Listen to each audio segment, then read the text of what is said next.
The grand entrance of the hotel plaza loomed above me like the gates to a different world, one where debt collectors didn't pound on doors at 6 a.m, and the smell of stale yeast didn't cling to your hair like a second skin.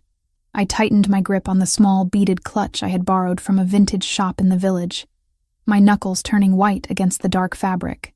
Tonight, I wasn't Clara Mitchell, the struggling owner of a bakery that was 3 days away from foreclosure. Tonight, I was a commodity, a carefully packaged product signed up for elite dates, trading a few hours of conversation for a check that would keep the ovens on for another month. I smoothed the fabric of my silver gown. Not green, never green, and certainly not the navy blue that every other woman seemed to wear to these functions. It was a sharp, metallic silver that made me feel like I was wearing armor. I needed armor. The email from the bank was burned into my retinas.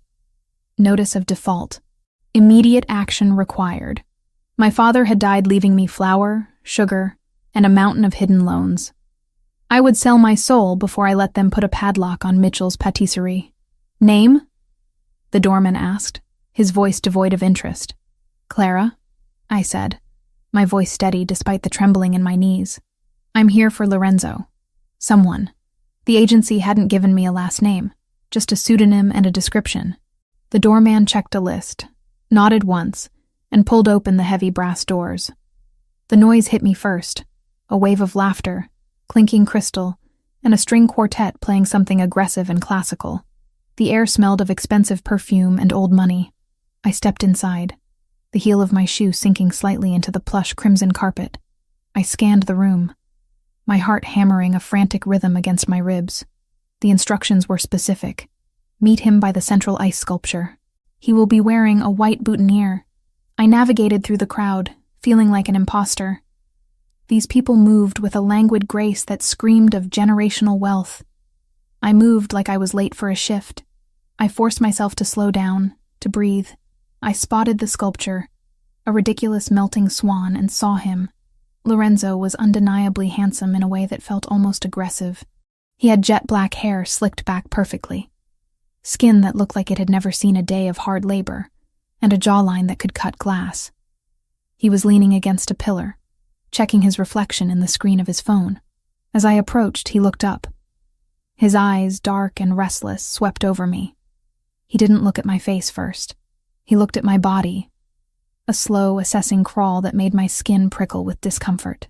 You must be the bakery girl, he said.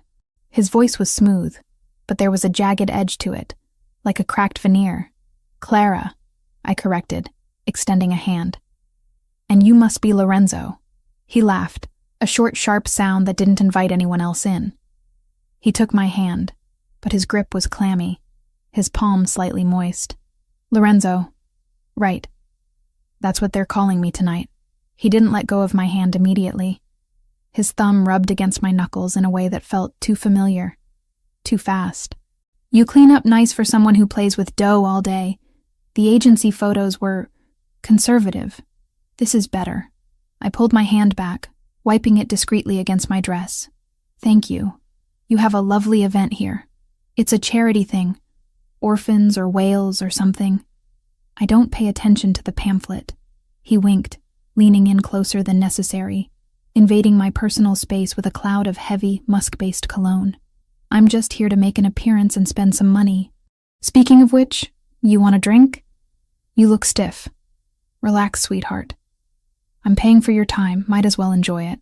A water would be fine, I said, trying to keep the grimace off my face. Water? Boring. I'll get us champagne. Stay here. Don't wander off. I want to parade you around in a bit. Make the old men jealous.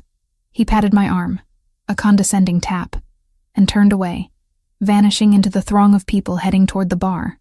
I let out a breath I had been holding for 5 minutes. 2 hours, I told myself. Just survive 2 hours of his arrogant commentary and clammy hands, get the check, and save the bakery. It was a transaction, nothing more. I leaned back against the pillar, closing my eyes for a second to center myself. The music shifted, the quartet stopped, and a full orchestra began to play a waltz. The atmosphere in the room changed, becoming heavier, more charged. May I? The voice came from behind me. It was deep, resonant, a baritone that vibrated through the floorboards and straight up my spine. I turned around, expecting to see Lorenzo back with the drinks. It was him, but it wasn't. The man standing before me had the same face, the same black hair, the same sharp jawline, the same height, but everything else was wrong. Or perhaps everything else was terrifyingly right. Where Lorenzo had slouched with arrogant laziness, this man stood with the stillness of a predator waiting in the tall grass. His tuxedo fit him differently, perfectly tailored across broad shoulders that seemed to strain against the fabric. He wasn't wearing a white boutonniere. He wasn't wearing anything unnecessary. But it was the eyes. Lorenzo's eyes had been restless, darting around the room, full of nervous energy. This man's eyes were dark, endless abysses of brown that locked onto mine with a focus so intense it felt like a physical touch. There was no moisture on his brow, no nervous tick in his jaw. He was absolute calm, absolute authority. I blinked, confused. Had he changed his jacket? Had he sobered up in the span of 3 minutes? "You're back fast," I said, my voice trembling slightly. "And you forgot the champagne." He didn't answer. He didn't smile. He didn't make a joke about whales or orphans. He simply extended a hand toward me. His palm was open, dry, and steady as a rock. "Dance," he commanded. It wasn't a question. It wasn't an invitation. It was an order delivered in a tone that suggested disobedience wasn't even a concept he recognized. I hesitated. My instincts, usually dormant, were suddenly screaming at me. This man felt dangerous in a way Lorenzo hadn't. Lorenzo was a sleazy rich boy. This man felt like he owned the building, the air, and potentially my next breath. But the contract? I was here to be a companion. If I caused a scene or refused him, I forfeited the money. I couldn't lose the bakery. I placed my hand in his. The moment our skin touched, a jolt of electricity shot up my arm, so violent I almost pulled back. His hand engulfed mine. It was hot, rough and calloused. The hand of a man who worked, who fought, not the soft, manicured hand I had touched earlier. His grip was firm, possessive, locking my fingers against his. He didn't wait for me to get my footing. He pulled me toward the dance floor. He didn't navigate the crowd. He parted it. People stepped out of his way instinctively, casting glances at him that looked a lot like fear. He didn't acknowledge anyone. His focus was entirely, suffocatingly, on me. When we reached the center of the floor, he spun me around. His arm snaked around my waist, pulling me flush against his body. I gasped. It was improper, far too close for a first dance, far too intimate for strangers. I could feel the hardness of his chest against my breasts, the solid muscle of his thigh brushing mine. He smelled different. The musk cologne was gone, replaced by the scent of rain, expensive scotch, and something sharp like gun oil. "Lorenzo?" I whispered, looking up at him. "You're different." He didn't speak. He began to move, and God, he could move. Lorenzo had walked with a swagger. This man danced with lethal precision. He guided me through the complex steps of the waltz, as if he were controlling my body with his mind. I didn't have to think. I just reacted to the subtle pressure of his fingers on my spine, the shift of his weight. We spun, the room blurring into streaks of gold and crimson around us. The silence between us stretched, thick and heavy. He was staring at me, studying every inch of my face. He looked at my mouth, then my eyes. Then the pulse I knew was fluttering wildly in my throat. It wasn't the lecherous look Lorenzo had given me. This was clinical, intense. Like he was memorizing a map. "Why aren't you talking?" I asked, feeling breathless. "You couldn't stop talking about yourself 5 minutes ago." His eyes narrowed slightly, the first crack in his stoic mask. "Talking is for men who have nothing to say." His voice was deeper, rougher. It scraped against my nerves in the most delicious, terrifying way. "Who are you?" I whispered, the question slipping out before I could stop it. "You're not him. You can't be." He spun me out, the silver fabric of my dress flaring around my legs, and pulled me back in with a snap that brought our faces inches apart. "I am the man holding you," he said low. That is all you need to know. You're hurting me. I lied. He wasn't hurting me. He was holding me together. I felt safer in his arms than I had felt in years, and that terrified me more than the danger radiating off him. I would never hurt you, he said. The conviction in his voice stunned me. It sounded like a vow, but I will not let you go. We continued to dance, a dark island in the middle of the ballroom. I felt the eyes of the room on us, heavy with judgment and curiosity. But he created a force field that kept the world at bay. For the first time in my life, I wasn't worrying about the bills, the oven repairs, the lonely nights. I was just existing, burning in the heat of this stranger's gaze. Then, over his shoulder, I saw movement. I froze. My feet faltered, missing a step. The man holding me corrected my balance instantly, holding me up effortlessly. I stared past him.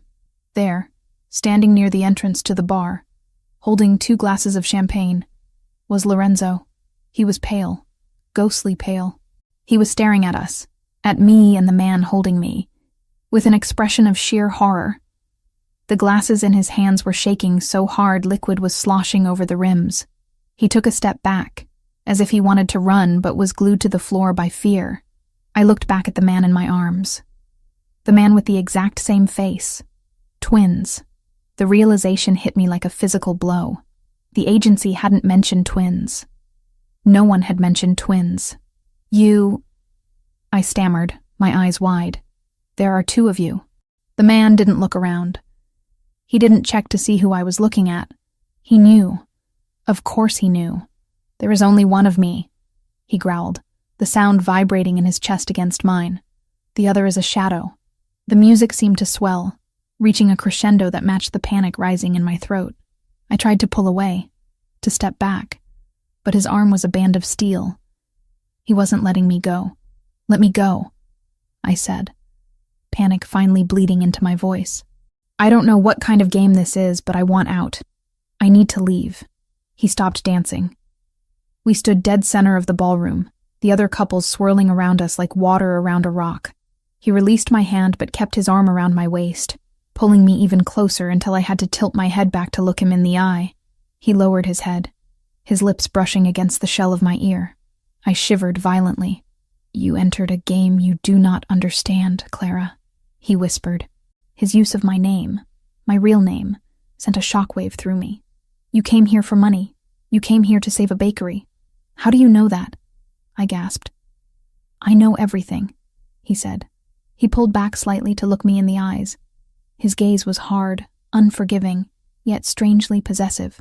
But you made a mistake tonight. A critical error. He tilted his head toward the man by the bar, toward Lorenzo, who looked like he was about to faint. You let him touch you, the stranger said, and his voice dropped an octave, filled with a dark, simmering rage. You let him speak to you. You let him think he could have you. I thought he was my date, I whispered, tears pricking my eyes. I didn't know. Ignorance is not a shield, he said coldly. Then his expression shifted. The hardness remained, but something else flickered in the depths of those dark eyes. Something that looked like ownership. You picked the wrong brother, Bella. Beautiful. The Italian endearment rolled off his tongue like a caress, and a threat intertwined. But now, he continued, his thumb digging into my hip. The mistake is corrected. He didn't wait for me to argue. He didn't ask. He turned us both around, keeping me tucked firmly against his side, his body shielding me from the rest of the room. He began to walk toward the exit. Wait. I tried to dig my heels in, but he was unstoppable. He moved with a momentum that carried me along with him. My purse! I left my purse at the table. I have it, he said, not breaking stride. We cut through the crowd. I glanced toward the bar as we passed. Lorenzo, Matteo, whoever he was, saw us coming. He didn't step forward to claim his date. He didn't shout. He shrank back against the wall, eyes wide with terror, avoiding his brother's gaze entirely. It was pathetic. It was revealing. The man who had been so arrogant 5 minutes ago was now nothing more than a frightened child in the presence of this dark force. The stranger didn't even look at his twin. He walked past him as if he were furniture. a complete and total dismissal that spoke volumes about the power dynamic between them. We burst through the heavy brass doors and out into the cool night air of New York City. The noise of the street was a stark contrast to the stifled atmosphere of the ballroom. The doorman scrambled to open the door of a massive black-armored SUV that was idling at the curb, its engine purring like a beast waiting to be unleashed. "Get in," the stranger ordered. I stood on the sidewalk, the cold wind biting through the thin fabric of my silver dress. My mind was racing. Every survival instinct I had was telling me to run, to scream, to call the police. This was kidnapping. This was insane. But then I looked back at the hotel doors. I saw Lorenzo watching us through the glass, his face twisted in a mixture of relief and malice. I remembered his clammy hands. I remembered the way he had looked at me like I was a piece of meat. Then I looked at the man holding the car door open. He stood tall, imposing, his eyes fixed on me with an intensity that promised protection. Even if it came wrapped in danger, he hadn't lied to me. He hadn't made cheap jokes. He had just taken over. "Clara," he said. It was a command, but it was also an anchor. I looked at the dark interior of the car. I thought about the bakery. I thought about the foreclosure notice. I thought about how tired I was of fighting the world alone. I took a breath, stepped forward, and slid into the leather seat. He followed me instantly, the heavy door slamming shut with a finality that echoed in my chest. The lock engaged with a loud click. The world outside, the debt, the bakery, the wrong brother, was gone. I was locked in with the right one, and as the engine revved, I realized with a terrifying clarity that I had just walked willingly into the lion's den. The heavy thud of the armored door sealing shut severed the last connection to the world I knew. Inside the SUV, the air was still and scented with polished leather and the faint, sharp aroma of the man sitting next to me. The silence wasn't empty. It was pressurized, pressing against my eardrums like deep water. I sat rigid against the seat, my hands clutching the beaded purse in my lap as if it were a lifeline. Outside the tinted windows, the city of New York blurred into streaks of neon and shadow, a moving abstract painting that I couldn't focus on. "Drive," the man ordered. His voice was low, devoid of the frantic energy that his brother had displayed, but it carried a weight that made the driver nod instantly. The car surged forward, merging aggressively into the late-night traffic. I turned my head slowly to look at him. Alessandro Verciani. The name felt heavy on my tongue, even though I hadn't spoken it aloud yet. In the confines of the car, he seemed even larger than he had in the ballroom. His legs were spread slightly, claiming the space, his hands resting loosely on his thighs, hands that could shatter bone or lead a waltz with terrifying precision. He wasn't looking at me. He was staring straight ahead, his profile cut from granite, watching the road with a predator's focus. "You're not taking me home," I said. It wasn't a question. We were heading north, away from my cramped apartment in Queens. "No," he replied, his tone final. "Your home is compromised." "Compromised?" I echoed, a spark of indignation flaring in my chest. "I live in a fourth-floor walk-up with a lock that barely works. It's hardly a fortress to begin with. What does compromised mean?" He finally turned to me. The streetlights passing overhead cast rhythmic shadows across his face, highlighting the sharp angle of his cheekbone and the depths of his dark eyes. There was no pity in his gaze.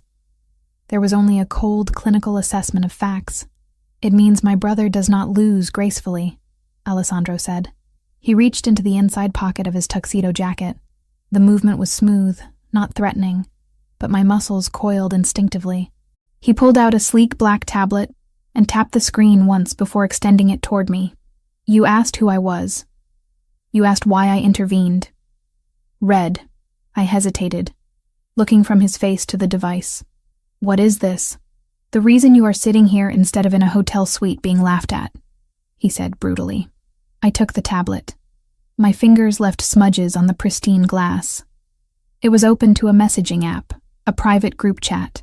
The timestamp on the messages was from earlier that evening, less than 2 hours ago. My stomach churned as I began to read.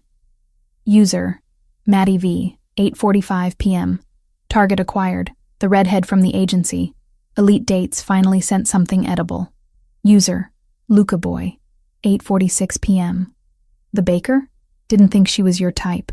Too much flour, not enough silicone. User, Maddie V, 8:48 p.m. She's desperate. I checked her financials. She's drowning in debt. Daddy died and left her a sinking ship. She'll do anything for a payout. I felt the blood drain from my face. The cruelty of it was breathtaking. He had checked my financials. He knew about my father. I forced myself to keep reading, even as bile rose in my throat. User, Luca Boy, 8:50 p.m. 50K says you can't get her to the Plaza Suite before midnight. She looks stiff, Catholic school vibes. User, Maddie V, 8:51 p.m. Watch me. I'll play the charming investor. I'll promise to save her little shop. By 11 Sadir, she'll be on her knees, and I'll have the 50K. Easy money. I stared at the last message. Easy money. I wasn't a person to them. I wasn't a woman struggling to keep a family legacy alive. I was a prop, a bet, a way for rich, bored men to pass the time and exchange money they didn't need. The interaction in the ballroom replayed in my mind. Lorenzo's clammy hands, his invasive questions, the way he had looked at me like he was calculating my depreciation value. He hadn't been nervous because he liked me.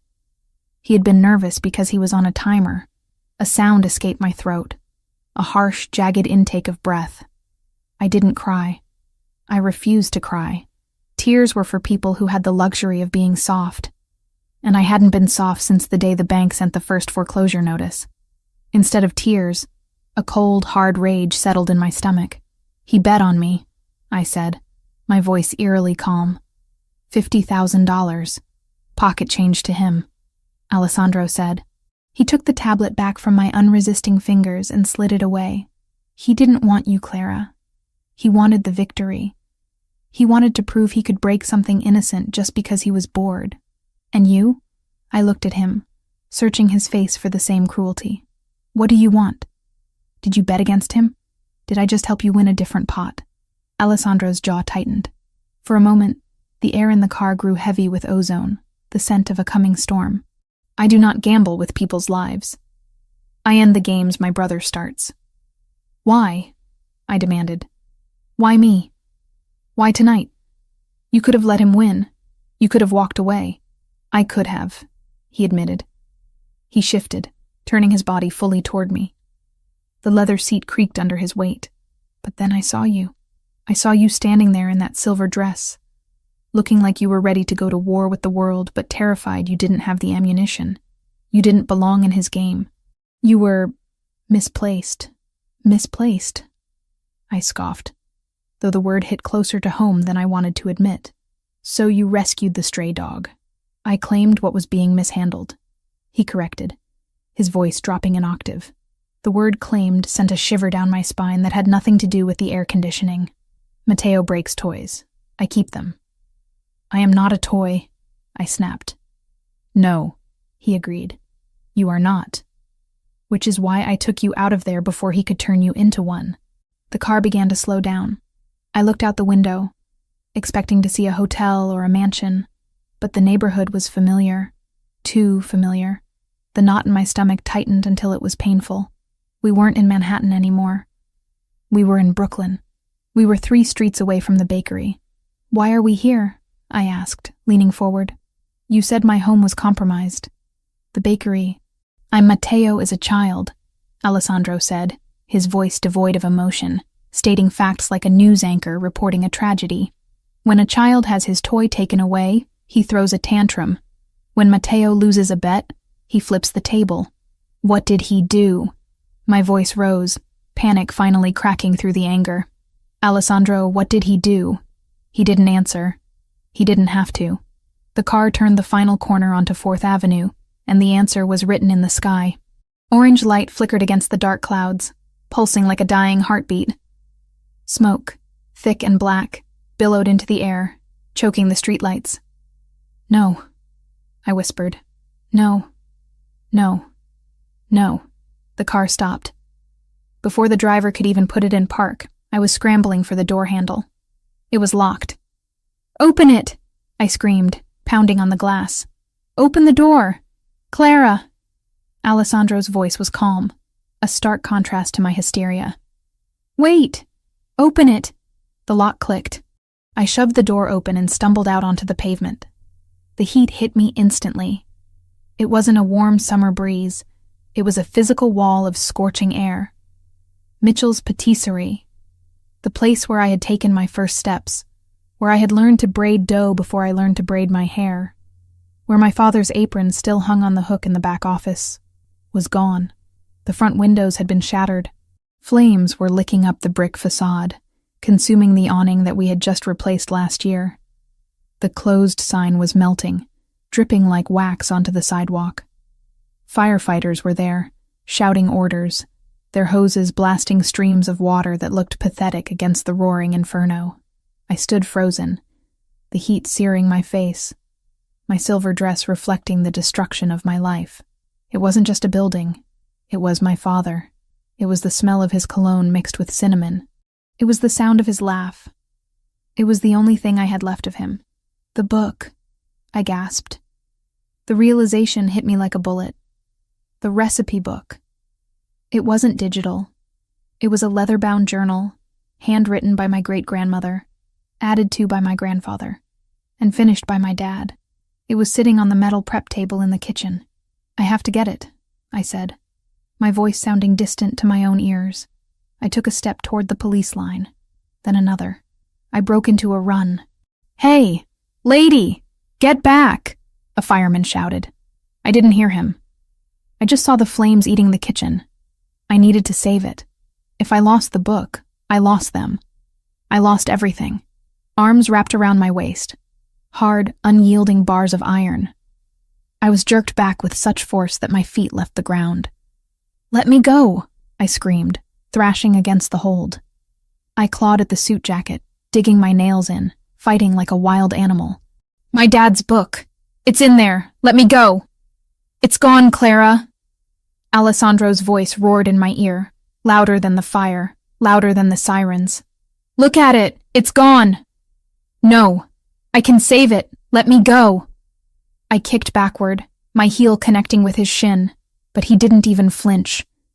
He hauled me further back, away from the heat, away from the glass that was exploding outward. You go in there. You die, he growled, spinning me around and pinning me against his chest. He trapped my arms between us, forcing me to look at him instead of the fire. Is that what you want? To die for paper? It's not paper, I sobbed, the fight draining out of me as the reality crashed down. It's him. It's all I have left of him. If that burns, he's really dead. I collapsed against him, my legs giving out. He caught me, holding me upright, absorbing the weight of my grief. He didn't offer empty platitudes. He didn't say, it's okay. He just held me while I watched my legacy turn to ash. The roof of the bakery collapsed with a sickening crash, sending a plume of sparks into the night sky. The crowd gasped. I buried my face in Alessandro's chest, unable to watch anymore. The smell of smoke was everywhere, soaking into my hair, into my dress. He did this, I whispered into the fabric of his lapel. Matteo. Yes, Alessandro said. His heart was beating steady and slow against my cheek, a terrifying contrast to the chaos around us. He sent his men 10 minutes after we left the hotel. He knew he couldn't have you, so he took away the place you were trying to save. I pulled back to look at him. My face was wet with tears, my makeup ruined, my hair a mess. I must have looked like a wreck. But Alessandro looked at me with that same intense focus he had in the ballroom. He thinks this breaks you, Alessandro said. He reached up, his thumb wiping a smudge of soot from my cheek. He thinks that without this building, you are nothing, just a desperate girl with debt. I am, I whispered. I have nothing now. The insurance won't cover arson if they think I did it for the money, and the debt remains. You have nothing, Alessandro repeated. Which means you have nothing to lose. He framed my face with his hands, forcing me to look at him. The firelight danced in his dark eyes, making them look like pools of molten lava. Come with me, he said. To where? I asked weakly. To be your mistress? To be another bet? To be my retribution, he said fiercely. I will rebuild this, Clara, brick by brick. I will make it better than it was. I will clear your debt. I will handle the insurance. I will handle Matteo. And what do I have to do? I asked. Nothing in this world was free. I knew that better than anyone. What is the price, Alessandro? You live in my house, he said. You cook in my kitchen. You stay where I can see you, where I can ensure my brother doesn't finish what he started. I looked over his shoulder at the smoldering ruins of the bakery. The sign was gone. The windows were black holes. There was nothing there for me anymore. No home, no job, no safety. Matteo Verciani had stripped me bare in a single hour because his ego had been bruised. I looked back at Alessandro. He was dangerous. He was a criminal. He was the brother of the monster who did this. But he was also the only person standing between me and the abyss.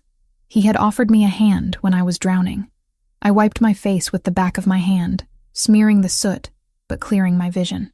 The sadness in my chest began to harden into something else. Something cold and sharp. Survival. You promise? I asked, my voice steadying. You promise you'll help me rebuild? I swear on my name, Alessandro vowed. On my blood. I will give you back your legacy. Then take me away from here, I said. I don't want to smell the smoke anymore. Alessandro nodded once. He didn't smile. This wasn't a victory. It was a salvage operation. He shifted his arm to my shoulders, turning me away from the fire, shielding me from the cameras that were starting to flash as the press arrived. Eyes down, he murmured. Don't let them see you cry. You are with me now. We do not cry for the enemy to see.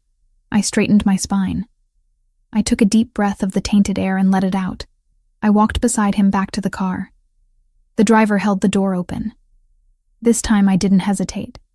I slid inside, the leather seat cool against my feverish skin. Alessandro got in beside me. The door closed, shutting out the sirens, the fire, and the ruin of my past life.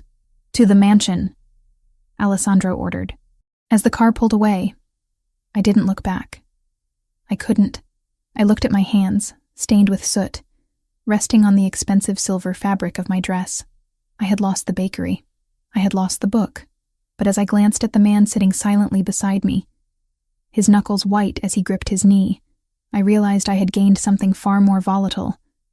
I had gained a weapon, and I was going to use him to make sure Matteo Verciani regretted the day he ever learned my name.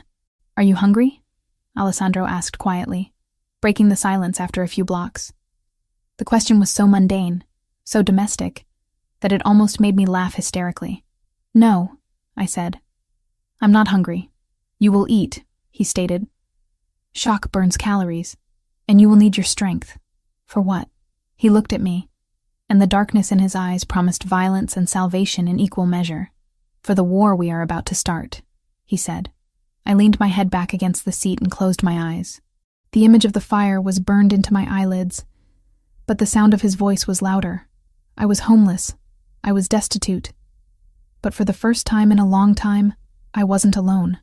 I had picked the wrong brother for a date, but I had accidentally chosen the right one for a war. And as the city lights faded into the trees of the suburbs, heading toward the Verciani estate, I knew that whatever happened next, I wouldn't be the one burning. The car sped on, carrying us into the darkness, binding our fates together with the ashes of my past. I took a deep breath, inhaling the scent of him, clean, sharp, and dangerous, and let the exhaustion finally take me. I was safe. For tonight, that had to be enough. The silence of the Verciani mansion was heavy, a physical weight that pressed against the eardrums unlike anything I had ever experienced in Brooklyn. In my old apartment, silence was a myth. There was always the hum of the refrigerator, the arguments of the couple next door, the distant siren of a police cruiser. Here, in the sprawling estate nestled in the hills of New Jersey, the silence was absolute. It was the quiet of a museum or a mausoleum. It had been 7 days since the fire. 7 days since I stood on the pavement and watched my father's legacy turn into ash and twisted metal. 7 days since I entered the beast's lair, not as a prisoner, but as a guest with no other options. I stood in the center of the kitchen, a space larger than my entire apartment, and ran my hand over the cold, pristine marble of the island. It was a chef's dream, equipped with a 6-burner Viking range, a walk-in refrigerator, and copper pots that looked like they had never been touched by a flame. That was the problem. This house, much like its master, felt untouched. It was sterile, perfect, and completely devoid of life. Alessandro had given me the East Wing. Your quarters, he had called it, as if we were in a Victorian novel. It had a bedroom with a balcony, a bathroom with a soaking tub deep enough to drown in, and a sitting room I hadn't used. He had provided me with a wardrobe of clothes that fit perfectly, all in muted tones of burgundy, gold, and cream, replacing the soot-stained silver dress I had arrived in. He had been polite, distant, and terrifyingly efficient. But I wasn't a guest. I wasn't a freeloader. And I certainly wasn't going to sit around in silk pajamas waiting for Matteo to finish me off. I checked the time on the industrial clock on the wall. 6 p.m. Alessandro would be home soon. In the week I had been here, I had observed his routine. He left before the sun came up. He returned after the sun went down. He drank black coffee. He rarely ate. The staff, a terrified housekeeper named Maria, and a rotation of stoic security guards, tiptoed around him like he was a sleeping tiger. I tightened the strings of the apron I had found in a drawer. It was stiff, brand new. I rolled up the sleeves of the cashmere sweater he had bought me. Ms. Mitchell? I turned to see Maria standing in the doorway, wringing her hands. She looked at me with a mixture of awe and pity. You don't have to cook, miss, she said, her voice a nervous whisper. We have a chef who comes in on weekends to prep meals, or we can order from the city. Mr. Verciani? He doesn't usually sit for dinner. He needs to eat, Maria, I said, pulling a knife from the magnetic strip. It was perfectly balanced, a Japanese steel blade that sang as I tested the edge against my thumb. And I need to work. If I don't do something with my hands, I'm going to lose my mind. But he didn't ask for— I know, I interrupted gently. But this isn't for him. It's for me. Now, where do you keep the shallots? By the time the front door opened an hour later, the kitchen smelled like home. It didn't smell like lemon pledge and emptiness anymore. It smelled of searing beef, reducing wine, and time. I heard his footsteps before I saw him. They were heavy, rhythmic, the sound of expensive leather on hardwood. He stopped in the doorway. I didn't turn around immediately. I was stirring the risotto, watching the arborio rice release its starch, turning creamy and golden with the saffron I had found in the back of the pantry. Something is burning, he said. His voice was rough, tired. Nothing is burning, I corrected, lowering the heat. That is the smell of caramelization. There is a difference. I turned then. Alessandro was standing there, still in his suit, though he had shed the jacket. His white shirt was unbuttoned at the collar, his tie loosened. He looked exhausted. There were shadows under his eyes that hadn't been there the night of the ball. He looked at me, then at the pot on the stove, then back at me. His expression was unreadable. A mask of stone. You are cooking, he stated. I am, I said. I wiped my hands on a towel and leaned against the counter, crossing my arms. We need to talk, Alessandro. About the arrangement. He stiffened slightly. And is the room not to your liking? Do you require something? The room is bigger than my entire childhood home, I said, and the clothes are beautiful. But I'm not a pet. I'm not a charity case. I don't sit around and look pretty while you pay my bills. He walked further into the room, the tension radiating off him in waves. You are not a charity case, Clara. You are a target. Keeping you here is a security measure. It's a cage, I countered. A gilded one. But a cage. And I don't do cages well. My father taught me that you work for what you get. I can't rebuild the bakery if I'm hiding in your East Wing watching Netflix. He stopped in front of the island, placing his hands on the marble. His knuckles were bruised again. Fresh bruises. I wondered whose face had gotten in his way today. What do you propose? He asked, his dark eyes locking onto mine. A trade, I said firmly. I live here. I eat your food. You are handling the insurance and the contractors for the bakery. That costs money. I don't have money, but I have skills. He raised an eyebrow. You want to pay me in pastries? I want to handle your kitchen, I said. Maria is terrified of you. The weekend chef preps bland chicken and leaves. You don't eat. You run on caffeine and adrenaline, and sooner or later, you're going to crash. If I'm going to stay here, I'm going to work. I will run the kitchen. I will cook your meals. I will manage the household supplies. It's a job. You pay off my bakery debt. I keep you fed and alive. We call it even. Alessandro stared at me for a long moment. The silence stretched, filled only by the bubbling of the risotto. I held his gaze, refusing to blink. I needed him to see me not as the victim he rescued from the ballroom, but as a partner, a professional. You want to be my staff, he said slowly. I want to be useful, I corrected, and I want to pay my way. He let out a short breath, almost a sigh. Matteo breaks things, he murmured, more to himself than to me. You try to fix things. Is that a yes? He looked at the stove. What is that smell? Risotto alla Milanese and ossobuco, braised for 3 hours. He looked back at me, and for a second, the mask slipped. I saw hunger there. Not just physical hunger, but a deep, starving need for something warm. Fine, he said. It is a deal, but you do not serve me. We eat together. I do not like eating alone. Deal, I said. That night, for the first time in a week, Alessandro ate a full meal. We sat at the small table in the kitchen, not the long, formal dining table that could seat 20. We ate in relative silence, but it wasn't the oppressive silence of the mansion. It was the companionable silence of two people who were tired of fighting the world. I watched him eat, noting the way his shoulders relaxed after the first few bites, the way the tension lines around his mouth smoothed out. It is good, he said simply, after clearing his plate. It's better than good, I replied, taking a sip of wine. It's my recipe. He looked at me, his eyes dark and intense. You are stubborn, Clara Mitchell. I know, I smiled. It's how I survive. Yes, he said softly. I believe it is. The days fell into a routine, a strange domestic routine set against the backdrop of a mafia war. Alessandro would leave early, usually before I was up, but I would leave a travel mug of coffee and a warm pastry on the counter for him. When I came down, the mug was always gone. I spent my days on the phone with insurance adjusters and contractors, calls that Alessandro had set up. He kept his word. The debris of Mitchell's patisserie was cleared within 3 days. The foundation work was scheduled. He wasn't just throwing money at the problem. He was using his influence to cut through the red tape that would have stalled me for months. But the threat of Matteo hung over us like a storm cloud. Security was tight. Men with earpieces patrolled the perimeter. I wasn't allowed to leave the grounds without an escort, which meant I spent my energy revolutionizing the Versiani kitchen. It was on a Tuesday morning that the boundaries shifted. I was in the foyer, checking a delivery of fresh produce, when Alessandro came down the grand staircase. He was surrounded by 3 men, his lieutenants, I assumed. They were talking in rapid-fire Italian, their voices low and urgent.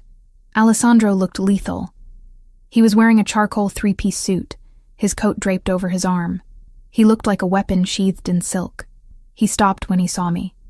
The lieutenant stopped too, looking from him to me with guarded expressions. Clara, he acknowledged, a curt nod. Alessandro, I replied. There are fresh scones in the kitchen if you have time. No time, he said, checking his watch. I have a meeting with the commission. The situation with the docks is escalating. He meant Matteo. I knew enough now to read between the lines. Matteo was squeezing the supply lines, trying to hurt Alessandro's business to leverage a negotiation for his return to the family fold. Alessandro stepped forward, reaching for the door handle, but I stepped into his path. The guards tensed, hands twitching toward their jackets. Alessandro held up a hand to stop them. What is it? He asked, looking down at me.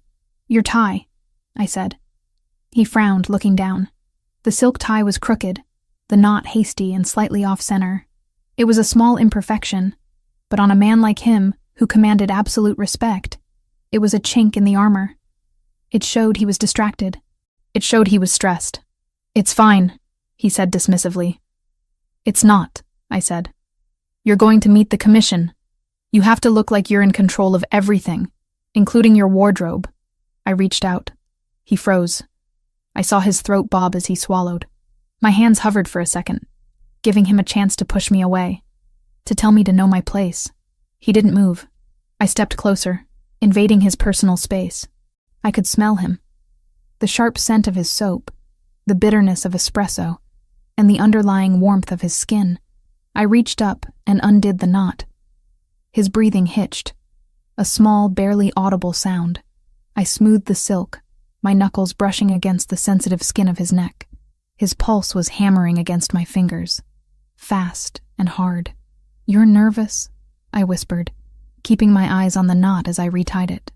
I do not get nervous, he rumbled, his voice vibrating through my fingertips. You're worried about him, I corrected, sliding the knot up until it sat perfectly against his collar. You're worried he's going to do something stupid and force your hand. He didn't deny it. He caught my wrists before I could pull away. His grip was firm, his thumbs pressing into the soft skin of my inner arms. We were standing so close that the buttons of his vest brushed against my chest. The foyer, the guards, the delivery boxes, everything faded away. You see too much, he murmured, his gaze dropping to my lips. I see the man, not the boss, I whispered back. For a heartbeat, I thought he was going to kiss me. The air between us crackled with electricity, thick and heavy. His head lowered an inch, his eyes darkening with intent. My breath hitched. I wanted him to. God help me, I wanted the monster to kiss me. Then, the walkie-talkie on one of the guards crackled. Cars are ready, boss. The spell broke. Alessandro released my wrists, stepping back. The mask slammed back into place, but his eyes were still burning. Stay inside today, he ordered, his voice rougher than usual. Do not go into the gardens. Be safe, I said. He looked at me one last time, touched the knot of his tie, and turned on his heel. Let's go. I watched him leave, my heart pounding a frantic rhythm against my ribs. I touched my own wrists where his hands had been. I was in trouble. I was falling for the man who was paying my debts, the man whose brother had burned down my life. And the terrifying part was that he was falling too. But reality has a way of crashing the party. 2 hours later, I was in the library, trying to source a specific type of vintage tile for the bakery floor, when my cell phone rang. It was an unknown number. I hesitated, then answered. Clara Mitchell? Speaking. This is Mr. Henderson from First National Bank. I'm calling regarding the personal loan attached to the bakery property, the one co-signed by your father. My stomach dropped. Yes? I thought everything was being handled. Mr. Versiani's lawyers said the insurance would cover the rebuild. The insurance covers the structure, Ms. Mitchell, the banker said, his voice clipped and cold. It does not cover the outstanding personal debt your father took out against the land 3 years ago. There is a clause in the contract. In the event of catastrophic destruction of collateral, the bank has the right to call in the full amount of the loan immediately to mitigate risk. Call in. I gripped the phone tighter. How much? $150,000. Due by close of business tomorrow. Tomorrow? I laughed, a shrill, panicked sound. I don't have that kind of money. You know I don't. The bakery burned down. I have nothing. If the amount is not paid, the bank will seize the land. The bakery will not be rebuilt. We have a buyer already lined up who is very interested in the lot. A Mr. M. Verziani. The room spun. Matteo. Of course. He couldn't stop Alessandro from rebuilding the structure, so he had gone after the land itself. He had bought the debt or pressured the bank. It was a legal chokehold. You can't do this, I whispered.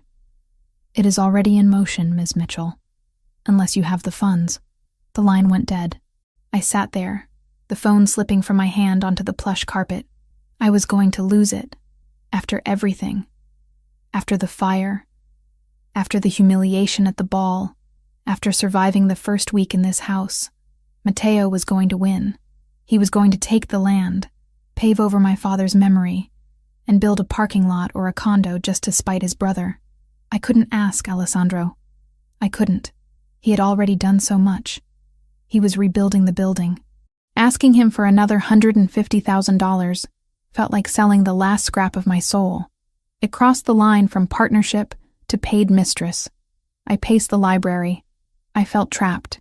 The walls of the mansion, which had started to feel safe, suddenly felt like the cage I had accused them of being. I needed to fix this. But how? I had no assets. No credit. I spent the rest of the afternoon in a daze of panic. I tried calling other banks for a loan. Denied. I tried calling the insurance company. They couldn't release funds yet. I was checkmated. When 7 p.m. rolled around, I hadn't started dinner. I was sitting at the kitchen island, my head in my hands, staring at the foreclosure notice the bank had emailed me. The back door opened. Alessandro walked in. He looked worse than he had in the morning. His jacket was gone, his sleeves rolled up, revealing a bandage on his forearm that was seeping fresh blood. "Clara?" I jumped, shoving the papers under a placemat. "You're back. I'm sorry. I didn't start dinner. I lost track of time." He didn't care about dinner. He crossed the room in 3 strides, grabbing my chin and tilting my head up. "What happened?" he demanded. "You've been crying." "No, I haven't." "Do not lie to me." His thumb brushed my cheekbone. "Who touched you?" "No one touched me," I said, pushing his hand away. "It's nothing. Just stress. The tiles. They don't make the tiles anymore." It was a stupid lie. He knew it. He reached out and flipped over the placemat I had tried to hide. He pulled out the email printout. I tried to snatch it back. "Don't. It's my problem. I'll handle it." He held it out of reach, reading the document with terrifying speed. His eyes narrowed. His jaw clenched until a muscle feathered in his cheek. "Henderson?" He spat the name like a curse. "First National. Matteo is behind it," I said, my voice defeatingly small. "The banker said a Mr. M. Versiani is the interested buyer for the land. He found a loophole, Alessandro. He's going to take the land tomorrow." Alessandro crumpled the paper in his fist. "He takes nothing. It's $150,000, I said. "I can't ask you for that. You're already doing the construction. It's too much. I can't pay you back with cooking. It would take a lifetime." He looked at me, and the anger in his eyes shifted. It wasn't directed at me anymore. It was a cold, calculating resolve. "You think this is about money?" he asked quietly. "Of course it's about money. It's a bank." "No," he said. "It is about territory. And it is about you." He pulled his phone from his pocket and dialed a number. He put it on speaker. "Yes, boss?" A voice answered. "Transfer the funds to First National Bank, the Mitchell account. Full payoff, plus the penalty fees." "Alessandro, don't!" I gasped. "Do it now," Alessandro ordered the phone. "And send Henderson a message. Tell him if he ever calls Ms. Mitchell again, I will buy his bank and fire him on Christmas Eve." "Done," the voice said. Alessandro hung up and tossed the phone onto the counter. He looked at me. "The debt is gone. The land is yours. Forever." I stood there, trembling. "Why? Why did you do that? I told you I didn't want charity." "It is not charity." He slammed his hand on the marble counter, the sound echoing like a gunshot. I flinched. He softened instantly, stepping around the island to stand in front of me. "Clara, look at me." I looked up. "You adjusted my tie this morning," he said, his voice rough. "You cook my food. You make this house livable. You think I care about money? I have more money than God. I don't care about the numbers. I care that you are safe. I care that you stay. I stay. If you lose the land, you run," he said. "I know you. You are proud. If the bakery is gone, you will pack your bags and disappear to start over somewhere else where you don't feel like a failure.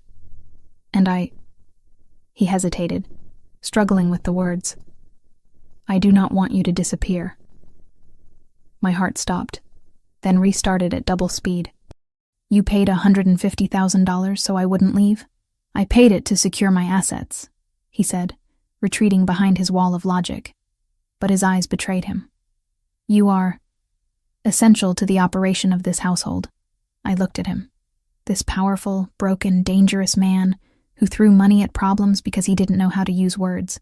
He had saved my father's legacy not because of the bread, but because he wanted to keep me. I shouldn't have been happy. I should have been offended. But I wasn't. I was grateful. And more than that, I was moved. "I'm not going anywhere," I whispered. He let out a breath, his shoulders sagging. "Good. Now. Is there food? Or do I have to eat the raw ingredients?" I laughed, a wet, teary sound. "Sit down. I'll make something fast." "No," he said. "I will wait. Make the thing you were planning. What is it called?" "The eggplant thing." "Melanzana alla parmigiana?" I asked, surprised. "That takes time. It's comfort food. I have time," he said, pulling a stool up to the island. He watched me as I moved to the fridge. "And I think I need comfort." I pulled out the eggplants, the mozzarella, the basil. I started to slice, the rhythm of the knife soothing my frayed nerves. Alessandro sat there watching me, his presence a heavy, protective weight. "It was my mother's favorite," he said suddenly, his voice low. I paused, knife hovering. "The melanzane?" "Yes. She used to make it on Sundays." Before she died, he hadn't spoken about his parents before. Matteo, he hated it. He wanted steak. But I loved it. I looked at him, realizing the gift he was giving me. He was opening a door. He was letting me in. "Then I'll make it perfect," I promised. I cooked. He watched. We drank wine. The panic of the afternoon faded, replaced by the scent of frying eggplant and simmering tomato sauce. When I finally pulled the bubbling dish from the oven, the cheese golden and crisp, the look on his face was worth every cent of the debt he had paid. We ate straight from the casserole dish, burning our mouths, sitting side by side on the stools. "Thank you," I said quietly, after we had finished. "For the bank. For the land." He reached out and covered my hand with his. His thumb traced the line of my knuckles. "You picked the wrong brother at the ball, Clara. But you are the only one who knows how to feed the right one." I turned my hand over, interlacing our fingers. "I think I picked the right one." He froze. Then, he brought my hand to his lips, kissing the center of my palm. It was an intimate reverence gesture that made my toes curl. "Be careful, tesoro. My treasure," he whispered against my skin. "If you say things like that, I might never let you leave. Maybe I don't want to." I breathed. He looked at me with a hunger that had nothing to do with food. But before he could act on it, before the magnetic pull between us could snap, his phone rang. He ignored it. It rang again, and again. He growled, releasing my hand to snatch the phone. He looked at the screen, and his face went cold. The warmth of the dinner evaporated instantly. "What?" He barked into the phone. He listened for a moment, his eyes locking onto mine. They were no longer the eyes of the man who missed his mother's cooking. They were the eyes of the Mafia boss. "I'm on my way," he said. He hung up and stood, buttoning his shirt, reaching for his jacket. "What happened?" I asked, standing up too. "Matteo," he said. "He knows I paid the debt. He knows he lost the land. And he just put a hit out on the contractors," Alessandro said, checking the gun holstered at his side. "He's trying to stop the construction by force." He walked to the door, then stopped and looked back at me. "Lock the doors, Clara. Set the alarm. Do not open it for anyone but me. Alessandro, I will be back," he vowed. "I always come back." He disappeared into the night, leaving me alone in the silent kitchen with the empty casserole dish and the lingering taste of wine on my lips. I locked the door. I set the alarm. And then I went to the window, watching the taillights of his car fade into the darkness, praying that the war I had started wouldn't consume the only man who had ever truly fought for me. The fallout from the bank incident was immediate, but not in the way I expected. I thought the war would be fought with guns and fire, like the night the bakery burned. Instead, Matteo Verciani chose a weapon that was slower, stickier, and in some ways more suffocating. Silence followed by noise. For 2 days, the mansion was quiet. Too quiet. Alessandro was on edge, his phone vibrating constantly with messages he read with a dark scowl. Security was doubled at the gates. I spent my time in the kitchen, aggressively kneading dough for focaccia, trying to exorcise the anxiety that had taken up permanent residence in my chest. Alessandro had saved the land, yes. He had paid the debt. But the tension in his shoulders told me the price for that victory was still being calculated. On the morning of the third day, the noise arrived. It didn't come from an explosion, but from a tabloid on the kitchen island. I walked in to find Alessandro staring at the paper, his hands gripping the marble counter so hard his knuckles were white. He didn't look up when I entered. "What is it?" I asked, setting down my basket of herbs from the garden. He slid the paper toward me. The headline was bold, lurid, and printed in a font designed to scream from a newsstand. The Mafia Prince and the Kidnapped Baker. Scandal rocks Versiani Empire. Below it was a grainy photo. It was from the night of the fire. It showed Alessandro holding me back from the flames, his arms wrapped around me, my face buried in his chest. But the caption didn't tell the story of a rescue. It read, "Alessandro Versiani seen restraining Clara Mitchell, daughter of local business owner, as her property burns. Sources say the blaze was set to force Mitchell into compliance. Is the baker of Brooklyn a guest or a prisoner?" I felt the blood drain from my face. "They think you burned it," I whispered. "They think you kidnapped me." "Matteo," Alessandro said. The name was a curse. He leaked the photo. He spun the narrative. He knows he can't touch me physically right now without starting a civil war within the commission. So he attacks the one thing the families value as much as money: stability. "He's trying to make you look like a monster," I said, reading the article. It described me as a helpless victim, and Alessandro as a volatile tyrant who was stealing women off the street. "He is trying to isolate me," Alessandro corrected. He turned away from the counter, pacing the length of the kitchen. "The winter gala is tonight. The heads of the 5 families will be there. The Russians. The Irish.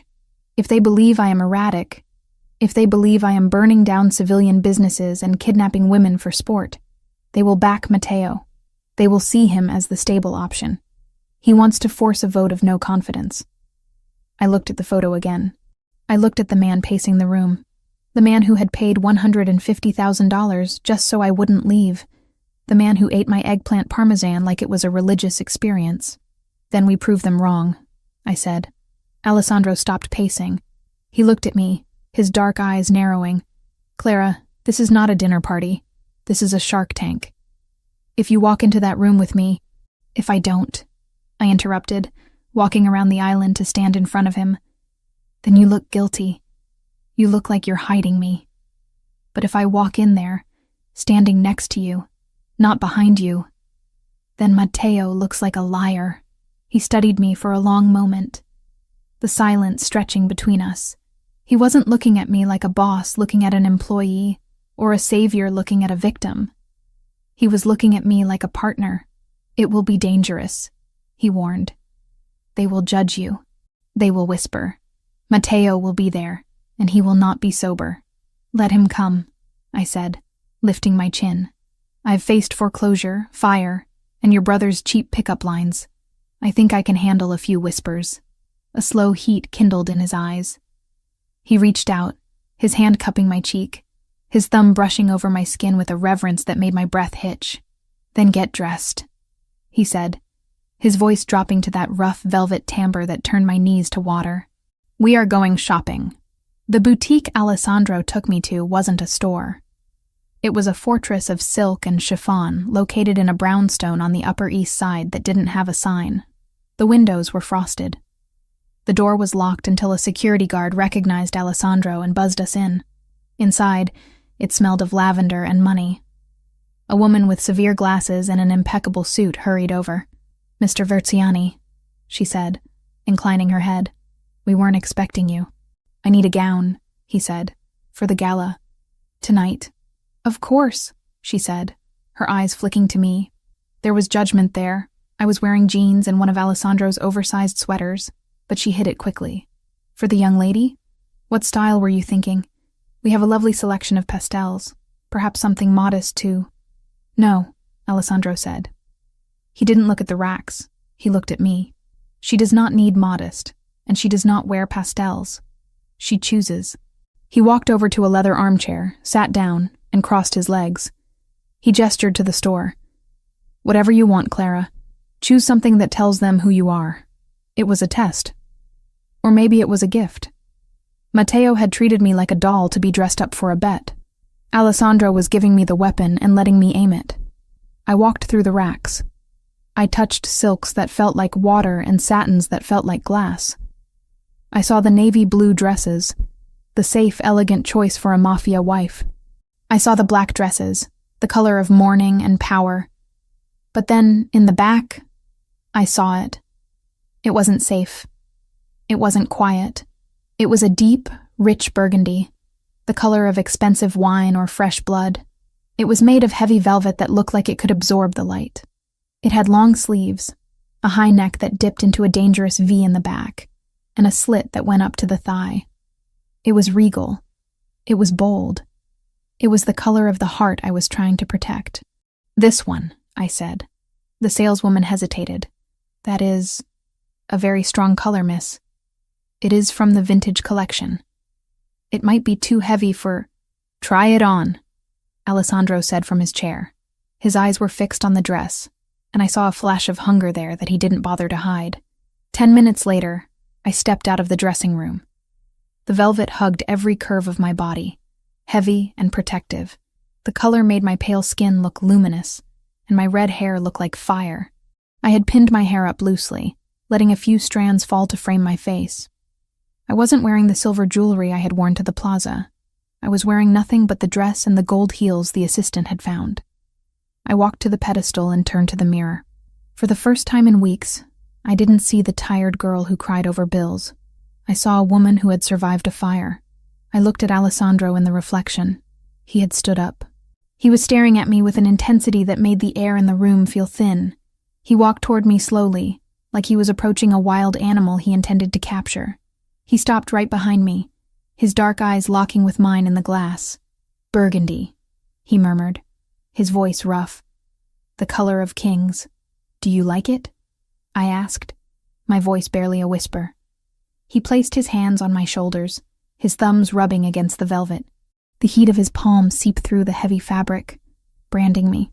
I think, he said, leaning down so his breath ghosted against my ear, that if you walk into the gala wearing this, no one will be looking at Matteo. He reached into his pocket and pulled out a velvet box. He opened it to reveal a necklace, a simple heavy gold chain with a single blood-red ruby teardrop. Alessandro, I breathed. I can't. That looks— It was my grandmother's, he said, fastening it around my neck. The cold metal settled against my skin, the ruby resting in the hollow of my throat. She wore it when she took over the business after my grandfather died. It is a symbol, Clara. It means you are under my protection. He turned me around to face him. His gaze swept over my face, the dress, the necklace. You look like a queen, he said. Now let's go show them who rules this city. The winter gala was held at the Metropolitan Opera House. It was a spectacle of wealth that made the plaza event look like a high school prom. The red carpet was lined with photographers, but unlike the chaotic flashing lights of a movie premiere, this press line was controlled, almost silent. These photographers knew who they were photographing. They knew that a bad angle could result in a broken camera, or worse. The air was freezing, winter biting at my exposed skin. But the heavy velvet of my dress kept me warm. Alessandro helped me out of the car. He was wearing a tuxedo that fit him like a second skin, tailored to hide the shoulder holster I knew he was wearing. Stay close, he murmured, offering me his arm. Head up, eyes forward. Do not look at the floor. You bow to no one. I took his arm. His bicep was hard as rock beneath the wool of his coat. I'm ready. We walked up the stairs. As we entered the grand lobby, the hum of conversation died instantly.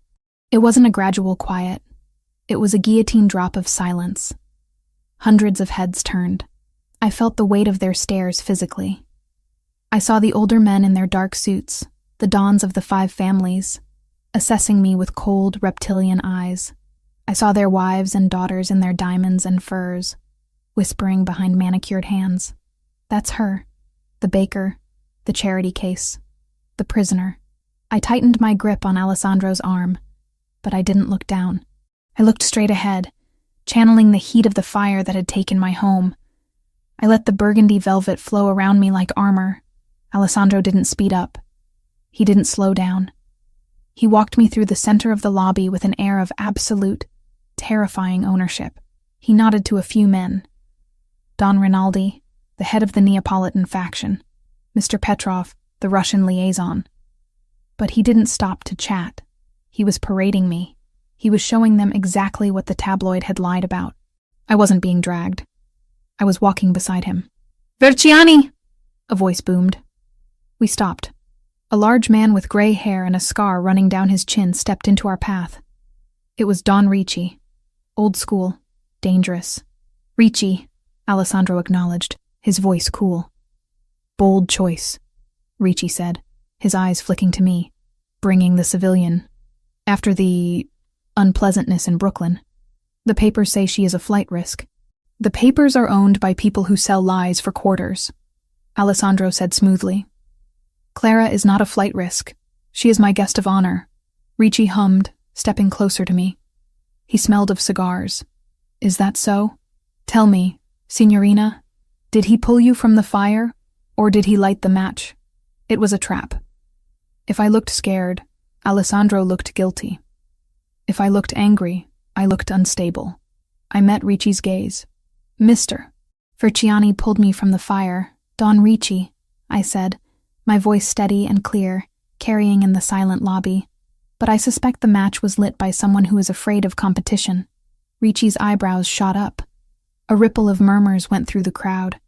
I had just implied Matteo was weak without saying his name. Alessandro's hand tightened on my arm, not in warning, but in approval. "Smart girl," Ricci chuckled darkly. "Let's hope she's fireproof." He stepped aside. We moved toward the ballroom. "You did good," Alessandro whispered. "I'm terrified," I whispered back, my legs trembling under the velvet. "You hide it well. That is all that matters." We entered the ballroom. It was a sea of black ties and designer gowns. And there, holding court near the champagne tower, was Matteo. He looked terrible. His tuxedo was wrinkled, his tie loose. His face was flushed, his eyes glassy. He was holding a glass of whiskey that looked like his fifth of the night. When he saw us, his expression twisted into a snarl that distorted his handsome features into something ugly. He pushed off the table, swaying slightly. The crowd parted around him, sensing the violence radiating off him like heat. "Well, well," Matteo shouted, his voice slurring. The orchestra stopped playing. The room fell silent again. Look who decided to show up. The prince and his project. Alessandro stopped. He released my arm and took a half step in front of me, shielding me partially. "Go home, Matteo. You are drunk." "I'm celebrating," Matteo laughed, a harsh, jagged sound. He stumbled toward us, spilling whiskey on the floor. "I heard you paid off the bank, brother. 150 grand for a patch of burnt dirt. You're losing your touch. Or maybe you just like paying for—" He looked at me, his eyes raking over the dress with disgust. "For damaged goods." The insult hung in the air, toxic and heavy. The room gasped. To insult a woman under protection was bad. To call her damaged goods in front of the commission was suicidal. I felt Alessandro go perfectly still. It was the stillness of a bomb the second before detonation. "Careful," Alessandro said. His voice was soft, but it carried to the back of the room. "You are speaking to my guest." "Guest?" Matteo sneered. "She's a baker, Alessandro. She's a nobody. I broke her little shop, and she came running to you like a stray dog looking for scraps. Look at her, wearing your grandmother's necklace like she deserves it. Take it off her. It's an insult to the family." Matteo reached out. He actually reached out to grab the necklace. It happened in a blur. Alessandro didn't punch him. That would have been too crude. Instead, he caught Matteo's wrist in midair. He twisted it. Hard. There was a sickening pop of cartilage. Matteo shrieked, dropping to his knees.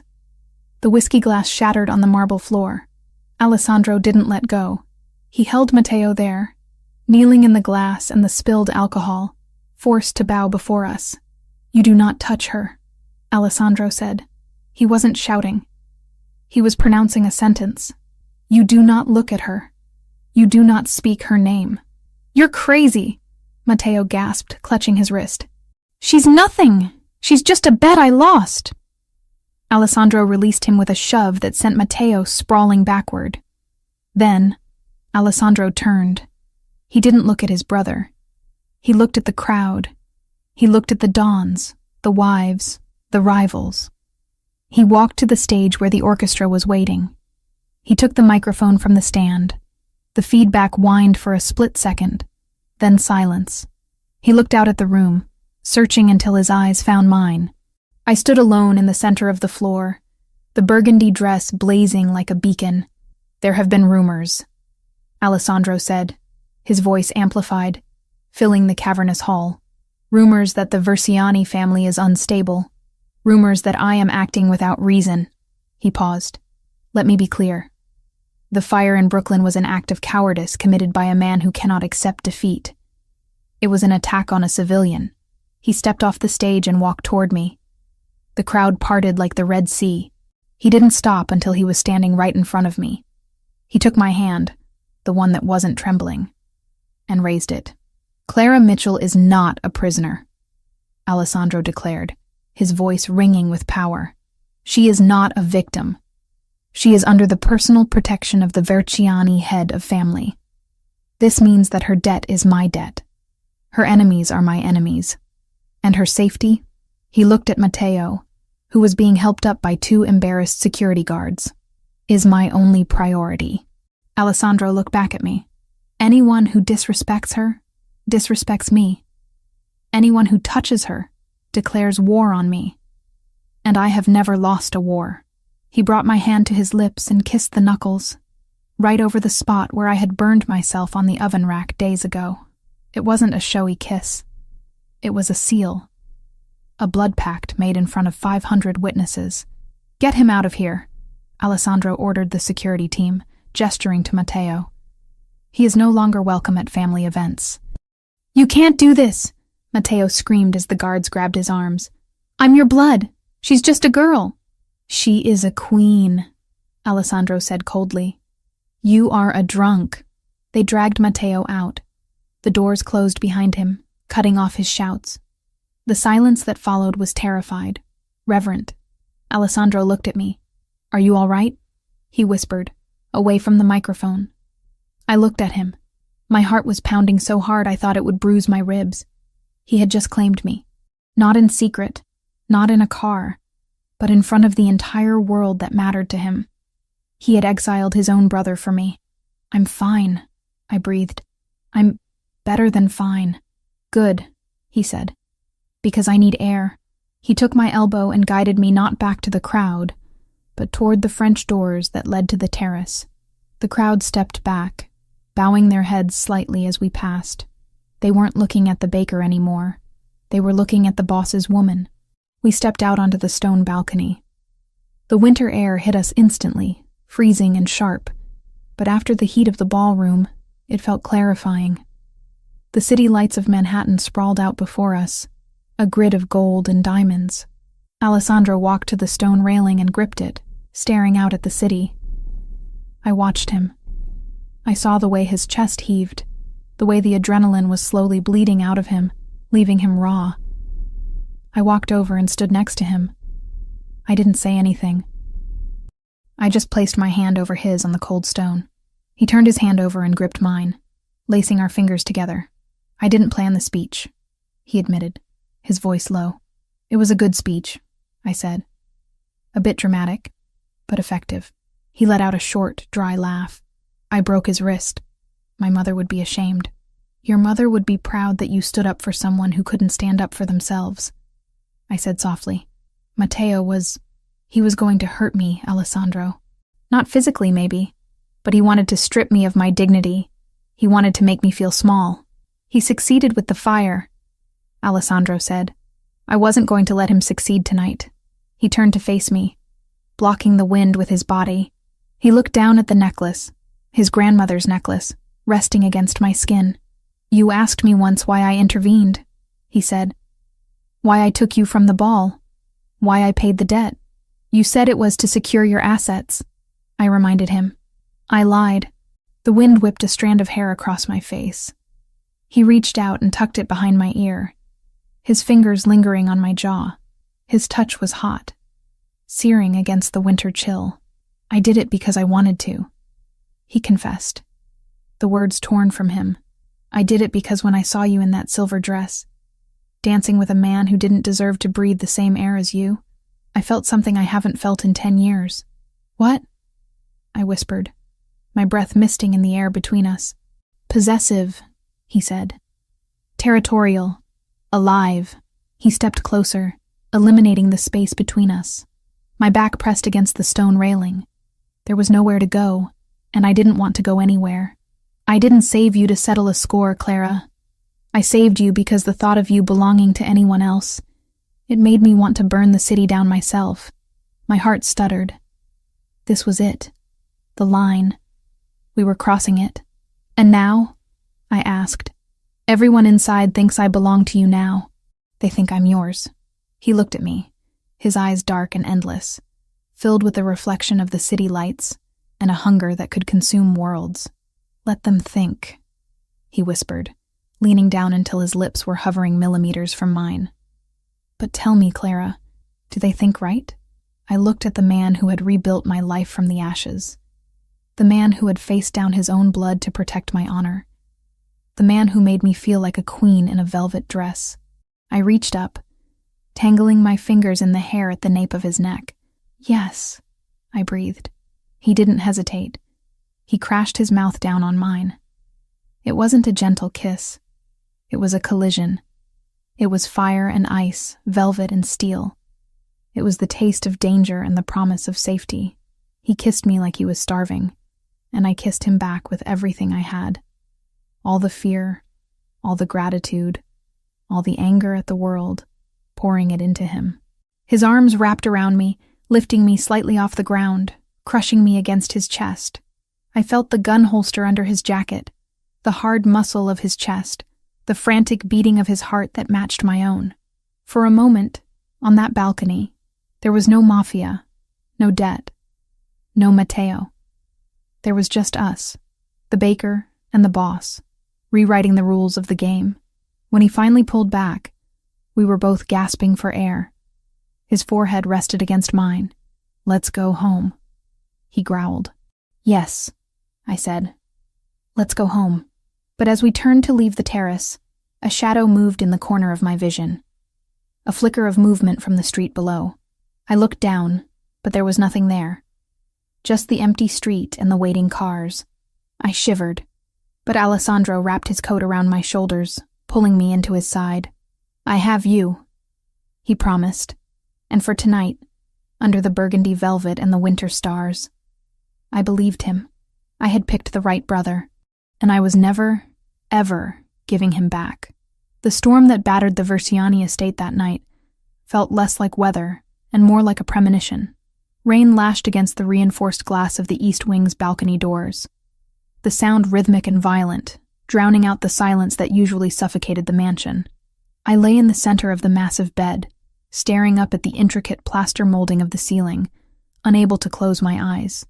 My body was exhausted, drained by the adrenaline of the gala and the emotional whiplash of the last 48 hours. But my mind was a live wire. Every time I closed my eyes, I saw Alessandro on the balcony. I felt the rough stone railing against my back, the biting winter wind on my face, and the searing heat of his mouth on mine. It hadn't been a performance. The speech in the ballroom might have been calculated to silence the commission. But the kiss, that was raw. It was acclaiming. I touched my lips, half expecting them to still feel bruised. He hadn't come to my room tonight. After we returned from the city, he had retreated to his study in the West Wing, claiming he had urgent calls to make regarding the fallout with Matteo. He had kissed my forehead at the bottom of the stairs, his eyes dark and heavy with unsaid words, and told me to lock my door. "Sleep," he had ordered, though he looked like he hadn't slept in a decade. "I will secure the house," I had obeyed. I had locked the heavy oak door, engaged the deadbolt, and even propped a heavy chair under the handle. A habit from my days living alone in a bad neighborhood in Brooklyn. It felt silly in a fortress like this, guarded by men with earpieces and assault rifles. But old habits died hard. I turned over, burying my face in the silk pillowcase that smelled faintly of lavender detergent. The storm outside intensified, a crack of thunder shaking the floorboards. Somewhere deep in the house, a floorboard creaked. I froze. My breath caught in my throat. I strained my ears, listening through the drumming of the rain. The mansion was old. It settled and groaned like a living thing. It was probably nothing. Probably just the wind. But the hair on the back of my arms stood up. It was that instinct again. The same one that had screamed at me in the ballroom before I even knew Mateo was the wrong brother. I sat up slowly, clutching the duvet to my chest. The room was pitch black, save for the occasional flash of lightning that illuminated the furniture in ghostly bursts of white light. The handle of my bedroom door turned. It was a slow, deliberate movement. The metal latch clicked, hitting the resistance of the deadbolt. Then silence. "Alessandro?" I whispered, my voice trembling. He wouldn't try to enter without knocking. He had been scrupulously respectful of my space since I arrived. He treated the East Wing like a sanctuary he wasn't allowed to violate. There was a pause. Then, a scratching sound. Metal on metal. It sounded like a pick working the lock. My heart hammered against my ribs. Security had the master keys. Alessandro had the key. No one needed to pick a lock in their own house. I scrambled out of bed, my bare feet silent on the plush carpet. I didn't run to the door. I ran to the bedside table. I opened the drawer with shaking hands and pulled out the taser Alessandro had given me 3 days ago. "It is not a toy," he had said, pressing the cold plastic into my palm. "It delivers 50,000 volts. If anyone touches you who isn't me, you use it. You do not hesitate." I gripped the weapon, flipping the safety off. The small red light blinked to life in the darkness. The deadbolt slid back with a heavy thud. I backed away toward the balcony, putting the heavy armchair between me and the door. The chair I had propped under the handle scraped against the floor as the door was pushed open. A figure stepped into the room. Lightning flashed, illuminating him for a split second. It was Alessandro. He was wearing the same black dress shirt he had worn earlier, unbuttoned at the top, sleeves rolled up. His hair was messy, wet, as if he had been out in the rain. He stood in the doorway, his silhouette imposing, filling the frame. I lowered the taser slightly, relief washing over me so intensely it almost made my knees buckle. "Alessandro," I breathed, letting out a shaky laugh. "You scared me. Why did you pick the lock?" I would have opened it. He didn't answer. He stepped into the room, closing the door behind him softly. The click of the latch sounded like a gunshot in the quiet room. "I didn't want to wake you," he whispered. His voice was a low rumble, barely audible over the storm. He walked toward me, his movements fluid, but strange. There was a heaviness to his step, a lack of that precise, predatory grace I had come to associate with him. "It's late," I said, confusion creeping back in. "Is everything okay? Did something happen with the commission?" "Everything is fine," he murmured. He was closer now, rounding the foot of the bed. I needed to see you. I needed to know you were still here." It was exactly what I wanted to hear. It was the vulnerability I had seen on the balcony. So why was every nerve in my body screaming danger? He reached out for me. "Come here, Clara." I took a step forward, drawn by the pull he always had on me. But as I moved, the air shifted. He was close enough now that I could smell him. I stopped dead. Alessandro smelled of expensive scotch, rain, and clean linen. It was a sharp, cold scent. The man standing 3 feet away from me smelled of stale bourbon, sweat, and a cloying cheap cologne that tried to mask the odor of unwashed skin. It wasn't him. The realization hit me with the force of a physical blow. The silhouette was right. The height was right. The voice was a terrifyingly close mimicry. But the smell was wrong. "You're not Alessandro," I whispered, horror icing my veins. The figure froze. A flash of lightning lit up the room again. longer this time. It illuminated his face. It was Alessandro's face. The same bone structure, the same dark eyes. But the expression was twisted, manic. The eyes weren't stoic and controlled. They were bloodshot and wild, dancing with a chaotic malice. Matteo. He grinned, and it was a grotesque parody of his brother's rare smiles. "Smart girl," Matteo hissed, dropping the whisper. His voice was slurred, wet with alcohol. "You always were too smart for your own good. That's what he likes about you, isn't it? The brain, the little fire." "How did you get in here?" I demanded, backing away until my legs hit the chair. I kept the taser hidden behind the fold of my silk robe. "The security... the alarms... the tunnel." Matteo laughed, a low, ugly sound. He took another step toward me, his movements jerky. "Did he forget to tell you? The old wine cellar has a delivery hatch that leads to the old Prohibition tunnels. We used to play hide-and-seek down there when we were kids. Alessandro thinks he sealed it years ago. He thinks he knows everything. But he forgot I have a memory, too.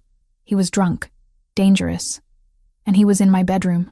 Get out," I said, my voice steady despite the terror clawing at my throat. "Alessandro will kill you if he finds you here." "Alessandro is busy," Matteo sneered. I tripped the perimeter alarms on the west gate.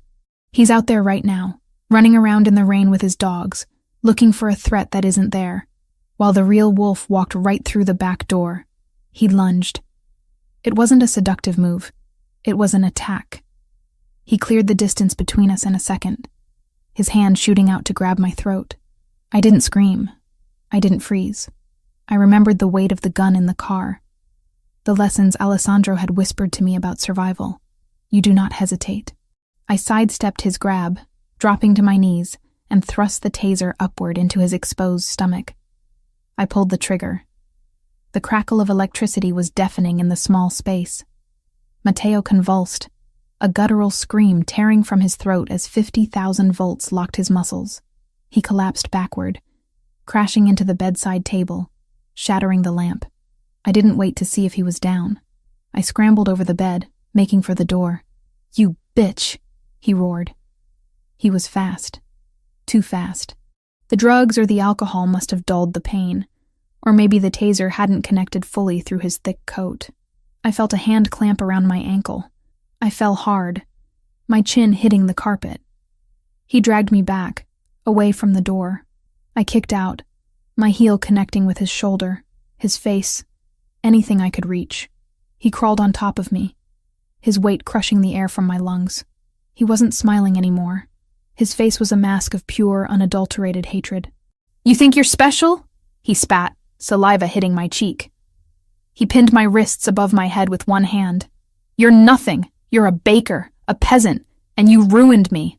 You ruined yourself," I screamed, bucking my hips, trying to throw him off. "He humiliated me," Matteo shrieked, his voice cracking. "In front of the commission, he broke my wrist. He took my birthright, and he did it for you." He reached into his boot with his free hand. Metal flashed in the darkness. A knife. A serrated hunting knife. "If I can't have the family," Matteo whispered, pressing the cold blade against the pulse of my neck, "then he doesn't get to have the girl." I stared up at him, at the eyes that were so like Alessandro's but completely empty of his soul. I knew with absolute certainty that he was going to kill me. Not for money, not for a bet, but because I was the only thing he could break to hurt his brother. "Do it," I gasped, staring him down. "But he will hunt you to the ends of the earth." "Let him come." Matteo raised the knife. The door to the bedroom exploded inward. It didn't open. It shattered.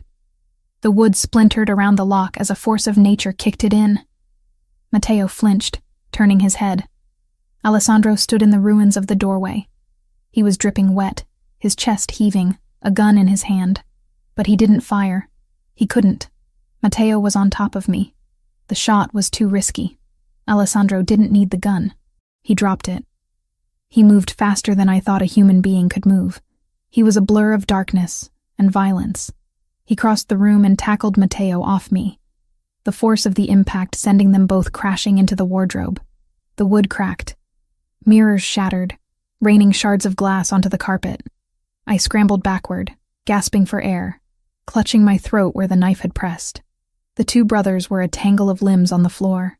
It was like watching a mirror image fight itself. They had the same build, the same strength, but Alessandro fought with a cold, terrifying precision, while Matteo fought with the desperate flailing of a drowning man. Matteo slashed with the knife. Alessandro caught his wrist, the same one he had broken at the gala. He twisted it. The sound of the bone snapping again was sickening, a wet crunch that made my stomach turn. Matteo screamed, dropping the knife. Alessandro didn't stop. He punched Matteo in the face. Once, twice, 3 times. Each blow was a heavy, meaty thud. He wasn't fighting to subdue. He was fighting to erase. "You touched her!"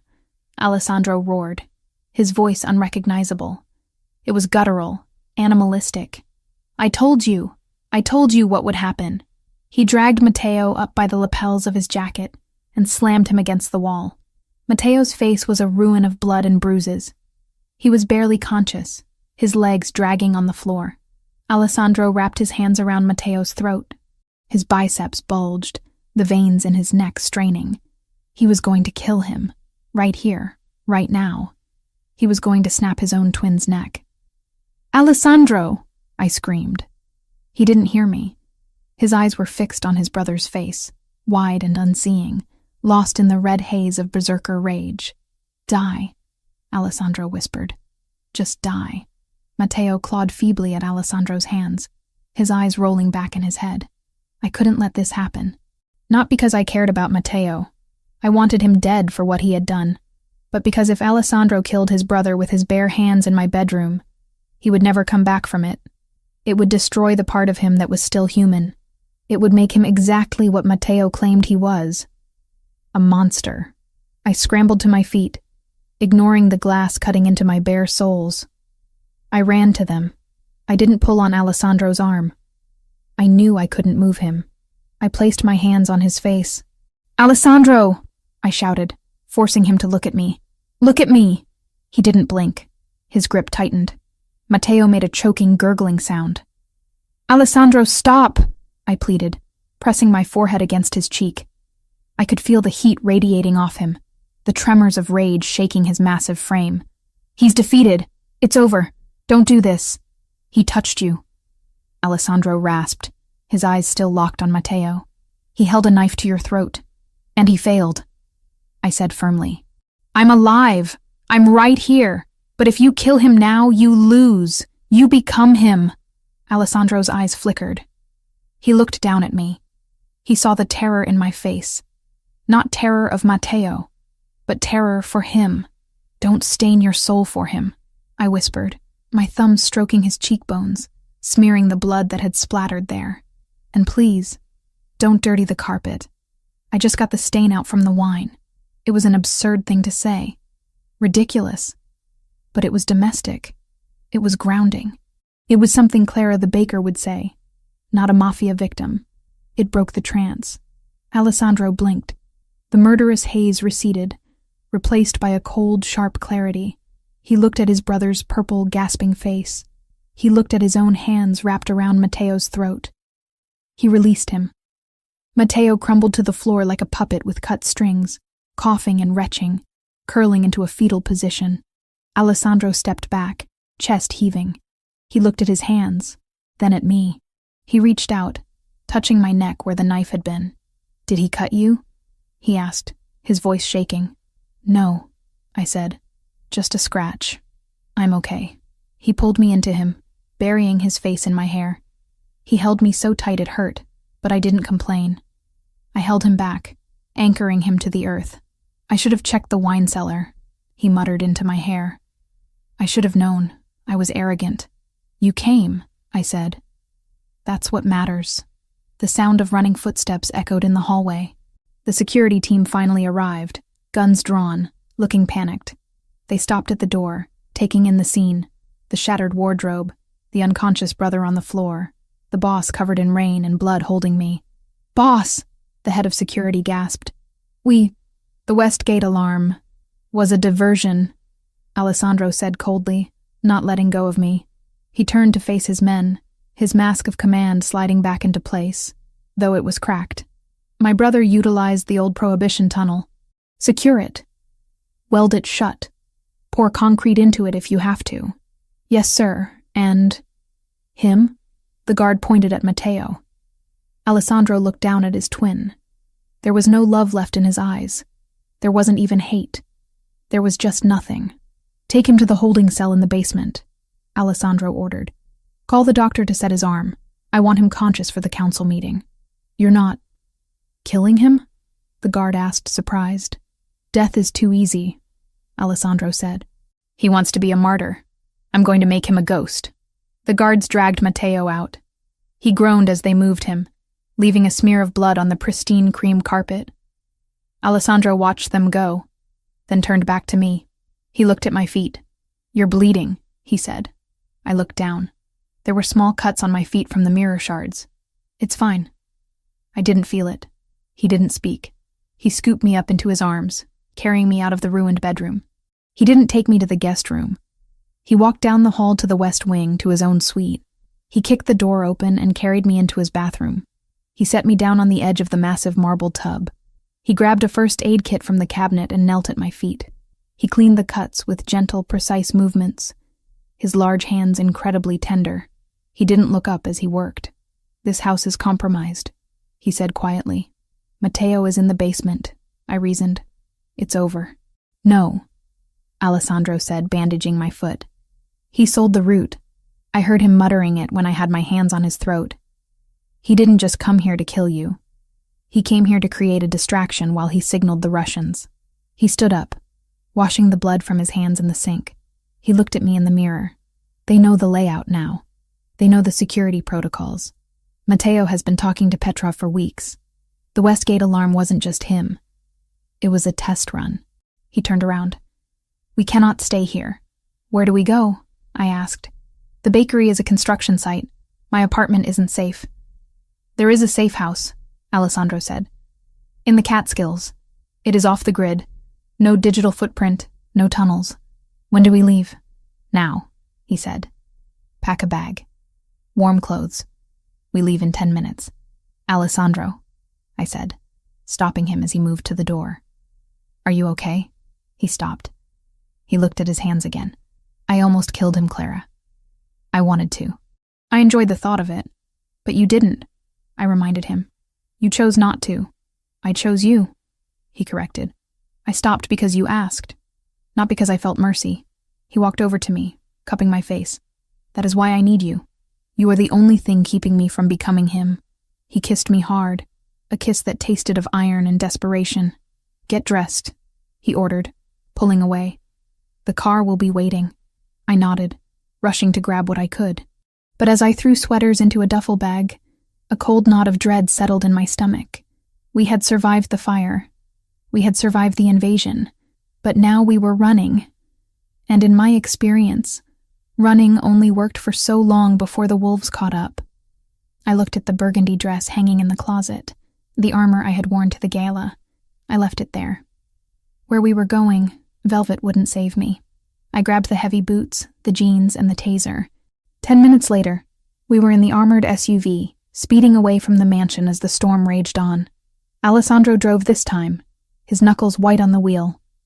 I watched the rearview mirror, half expecting to see headlights following us. There was nothing but rain and darkness. But as the silhouette of the Versiani estate disappeared behind the trees, I knew the war wasn't over. It had just moved to a new battlefield.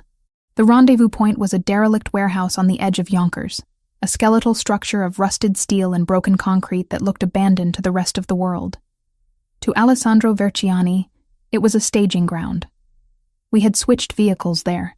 Leaving the SUV, we had fled the mansion in for something that looked less like a car and more like a tank wrapped in civilian luxury. It was a customized armored transport, black and imposing, sitting in the center of a convoy of 3 identical vehicles. I sat in the back of the middle vehicle, my hands trembling slightly in my lap. I clasped them together to stop the motion, hating the physical betrayal of my nerves.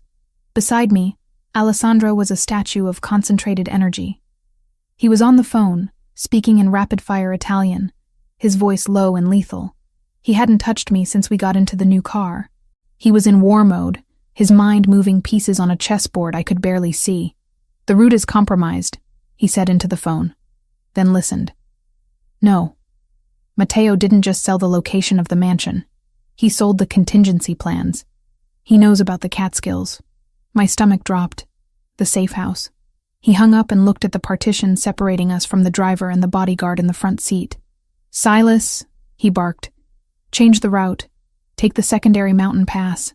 Stay off the main highway." "Yes, boss," the driver replied, his eyes meeting Alessandro's in the rearview mirror. Silas was a mountain of a man, former special forces, with a neck as thick as a tree trunk. If he was worried, he didn't show it. Alessandro turned to me. In the dim blue light of the car's interior, the bruises on his knuckles, fresh from beating his brother, looked black. He reached out and covered my clasped hands with his own. His palm was warm, rough, and grounding. "We are going dark," he said. "No phones. No signals. The Russians have tech that can triangulate our position if we stay connected." "The Russians?" I whispered. "Matteo sold us to the Bratva?" "He sold a map," Alessandro corrected, his thumb rubbing over my knuckles. "He told Petrov where to find us. Petrov has wanted my territory for 5 years. Matteo gave him the key to the front door." "Why?" I asked, though I knew the answer. "Why would he destroy his own family? Because if he can't rule the kingdom, he would rather see it burn," Alessandro said. "He is a child with a matchbox." The convoy began to move. We rolled out of the warehouse and onto the dark, slick roads leading north. The rain had turned into a mix of sleet and snow as we climbed in elevation, coating the windshield in a gray slush that the wipers fought to clear. I leaned my head back against the leather seat, closing my eyes. I tried to summon the feeling of the velvet dress, the power I had felt at the gala, but it felt like a lifetime ago. Tonight I was wearing jeans and heavy boots, a fugitive in a war I hadn't started. "Distinctive," Alessandro murmured. I opened my eyes. He was watching me. "What?" "You are thinking too loud," he said. "Stop calculating the odds, Clara. That is my job." "I'm not calculating odds," I admitted. "I'm thinking about the eggplant parmigiana. It's still sitting on the counter. Cold." A ghost of a smile touched his lips, softening the harsh lines of his face. "When this is over, I will buy you 1,000 eggplants. We will make a feast." "When this is over," I repeated. The words hung in the air, fragile and heavy. The car banked sharp left, leaving the paved road for a gravel track that wound up into the dense forest of the Catskills. The trees pressed in on either side, tall pines weighed down by snow, creating a tunnel of shadows. The convoy slowed. The lead car was about 50 yards ahead, its taillights 2 red eyes in the darkness. The tail car was the same distance behind. "Silas, status," Alessandro commanded. "Visibility is poor, boss," Silas reported. "Thermal is picking up deer, but nothing else. We're 5 miles from the safe house. 5 miles. 10 minutes. I started to relax. Just a fraction. I looked out the window at the passing trees. Then the world exploded. It didn't start with a sound. It started with a flash, a blinding white-hot streak of light that tore through the darkness ahead of us. It struck the lead car. The impact was visceral. The vehicle 50 yards ahead of us didn't just stop. It disintegrated. The fuel tank ignited instantly, sending a fireball rolling into the night sky, turning the snow into steam. The concussion wave hit us a second later, shaking our heavy armored car like a toy. "RPG!" Silas screamed, slamming on the brakes. "Ambush! Ambush front!" "Reverse!" Alessandro roared, throwing his arm across my chest to pin me to the seat. "Get us out of the kill box!" Silas shifted gears, the engine screaming as he tried to back up. But before we could move more than a few feet, a second explosion rocked the world behind us. The tail car. They had hit the front and the back. We were trapped. "They boxed us in," Alessandro snarled. He reached for the door handle, his other hand going for his gun. "Get down, Clara! On the floor!" I unbuckled my seatbelt and scrambled down into the footwell, curling into a ball. "RPG! 3 o'clock!" Silas yelled. I looked up just in time to see a trail of smoke rushing toward the passenger side of our car. Alessandro dove on top of me, covering my body with his. The impact was deafening. The missile didn't penetrate the cabin, the armor held, but the force of the blast lifted the 3-ton vehicle into the air. We flipped. Once. Twice. The world became a violent centrifuge of breaking glass, screaming metal, and darkness. The car landed on its side with a bone-jarring crash that knocked the wind out of me. Silence. For a long moment, there was only the high-pitched ringing in my ears and the hiss of escaping steam. I blinked, trying to make sense of the orientation. I was lying on the ceiling of the car, or the door. I couldn't tell. "Alessandro," I croaked. The air was thick with dust and the acrid smell of propellant. "Clara." His voice was strained, tight with pain. I shifted, pushing debris off my legs. The emergency lights flickered on, bathing the interior in a ghostly red glow. Alessandro was above me, or beside me, depending on the angle. He was pinned. The roof of the car had buckled on his side, crushing inward. His right leg was trapped tight under the crumpled metal of the front seat partition. "Are you hurt?"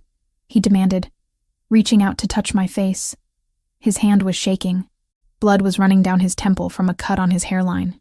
"I'm fine," I said, scrambling to my knees. "I'm okay. But you're stuck." I tried to push against the metal beam trapping his leg. It didn't budge. It was solid steel, bent like a paperclip by the force of the explosion. "Leave it," he gritted out, wincing as he tried to pull his leg free. "Silas! Status!" There was no answer from the front. I looked through the shattered remains of the partition. Silas was slumped over the steering wheel. A piece of shrapnel from the windshield had... I looked away, bile rising in my throat. Silas was gone. The bodyguard next to him was motionless. "They are dead," I whispered. "Then we are alone," Alessandro said. He stopped struggling and looked at me. His eyes were clear, focused, terrifyingly calm. "Clara, listen to me. They will come to check the kill. They won't fire another RPG because they want to confirm the body. They want to see me dead." "We have to get you out," I said, panic rising. "There is no time," he said. "You have to go." "No," I said instantly. "I'm not leaving you." "You are small," he said, ignoring my refusal. "You can fit through the gap in the rear window. The glass is broken. Crawl out. Run into the trees. Hide. Do not come out until you see the backup team. I am not leaving you here to be executed." I screamed at him, grabbing his lapels. "If you stay, you die," he roared back, the vein in his neck bulging. "Go! That is an order." "I don't work for you anymore," I yelled. "I'm your partner, remember?" I looked around the cabin frantically. We were sitting ducks. If the Russians walked up to the car, they would shoot us through the gaps in the armor. We had no angle. We were trapped in a steel coffin. My eyes landed on the front section of the cabin. The bodyguard, his name was Marco, I remembered with a pang of guilt, had a weapon. An assault rifle. It had fallen from his hands and was lying on the roof of the car, just within reach of the broken partition. I looked at Alessandro. He was trying to reach his own handgun, but the angle of the crush made it impossible to draw from his holster. He was defenseless. "They're coming," Alessandro whispered. I could hear it now, crunching snow. Voices shouting in Russian. They were moving in. I didn't think. I didn't calculate. I moved. I squeezed my body through the jagged hole in the partition, ignoring the glass that sliced into my jacket. I reached out and grabbed the cold metal of the rifle. It was heavy, heavier than I expected. It smelled of oil and death. "Clara, no!" Alessandro shouted, realizing what I was doing. "Get back! You don't know how to use that!" I pulled the rifle back into the rear cabin. I checked the magazine like Alessandro had shown me that day in the library, when he insisted I know the basics of every weapon in the house. "It is simple mechanics," he had said, guiding my hands. "Magazine in, bolt forward, safety off, point and squeeze. Do not close your eyes." I crawled toward the rear window, the one Alessandro had told me to use for escape. It was shattered, leaving a jagged opening about 2 feet wide. I peered out. Through the snow and the smoke of the burning lead car, I saw them. Shadows moving in the tree line. 6 men. They were moving tactically, weapons raised, closing in on our overturned vehicle. They were confident. They thought everyone inside was dead or incapacitated. I rested the barrel of the rifle on the rim of the broken window. The metal was freezing against my cheek. "Clara," Alessandro said, his voice pleading. "Don't do this. Give me the gun." "You can't shoot from there," I said, my voice sounding strange, detached. "You can't see them." "I can. They will kill you," he groaned, thrashing against the metal trapping his leg. "Not if I kill them first," I whispered. I settled the stock of the rifle against my shoulder.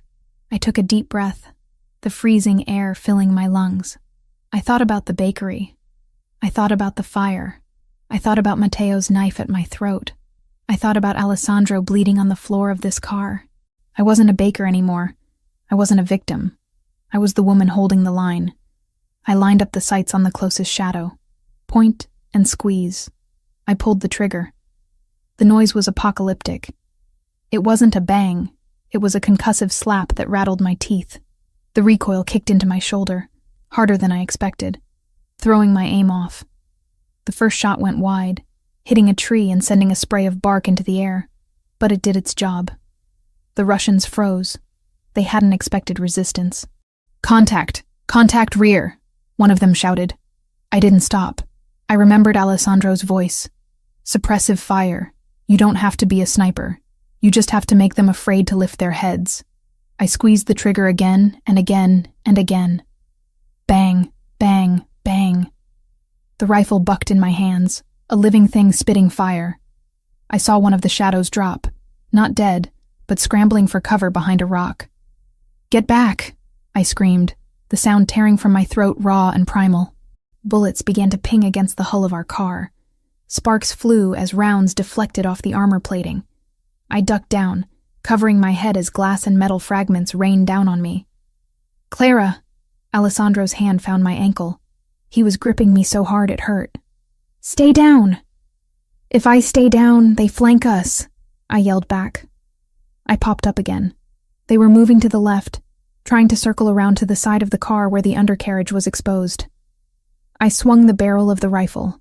I saw a man running through the snow, a dark silhouette against the white ground. I led him, just like I led the piping bag on a cake. I fired. The man jerked violently, spinning around before collapsing into the snow. I stopped breathing for a second. I had just shot someone. "Keep firing!" Alessandro roared from the darkness behind me. "Don't think about it. Keep them back." His voice snapped me out of the shock. He was right. If I stopped to process the morality of it, we were dead. I fired again, spraying the tree line where the others were hiding. The magazine clicked dry. "Empty!" I shouted, panic flaring. "Grab the spare," Alessandro commanded. "On the vest! Marco's vest!" I scrambled back to the partition. I reached through, patting down the dead bodyguard's chest until my fingers found the hard plastic of a spare magazine. I ripped it free. My hands were shaking so hard I dropped it. "Calm." Alessandro's voice was suddenly soft, right in my ear. He had managed to twist his body, dragging himself as close as the crushed metal would allow. He reached out and placed his hand over my trembling ones. "Slow is smooth. Smooth is fast.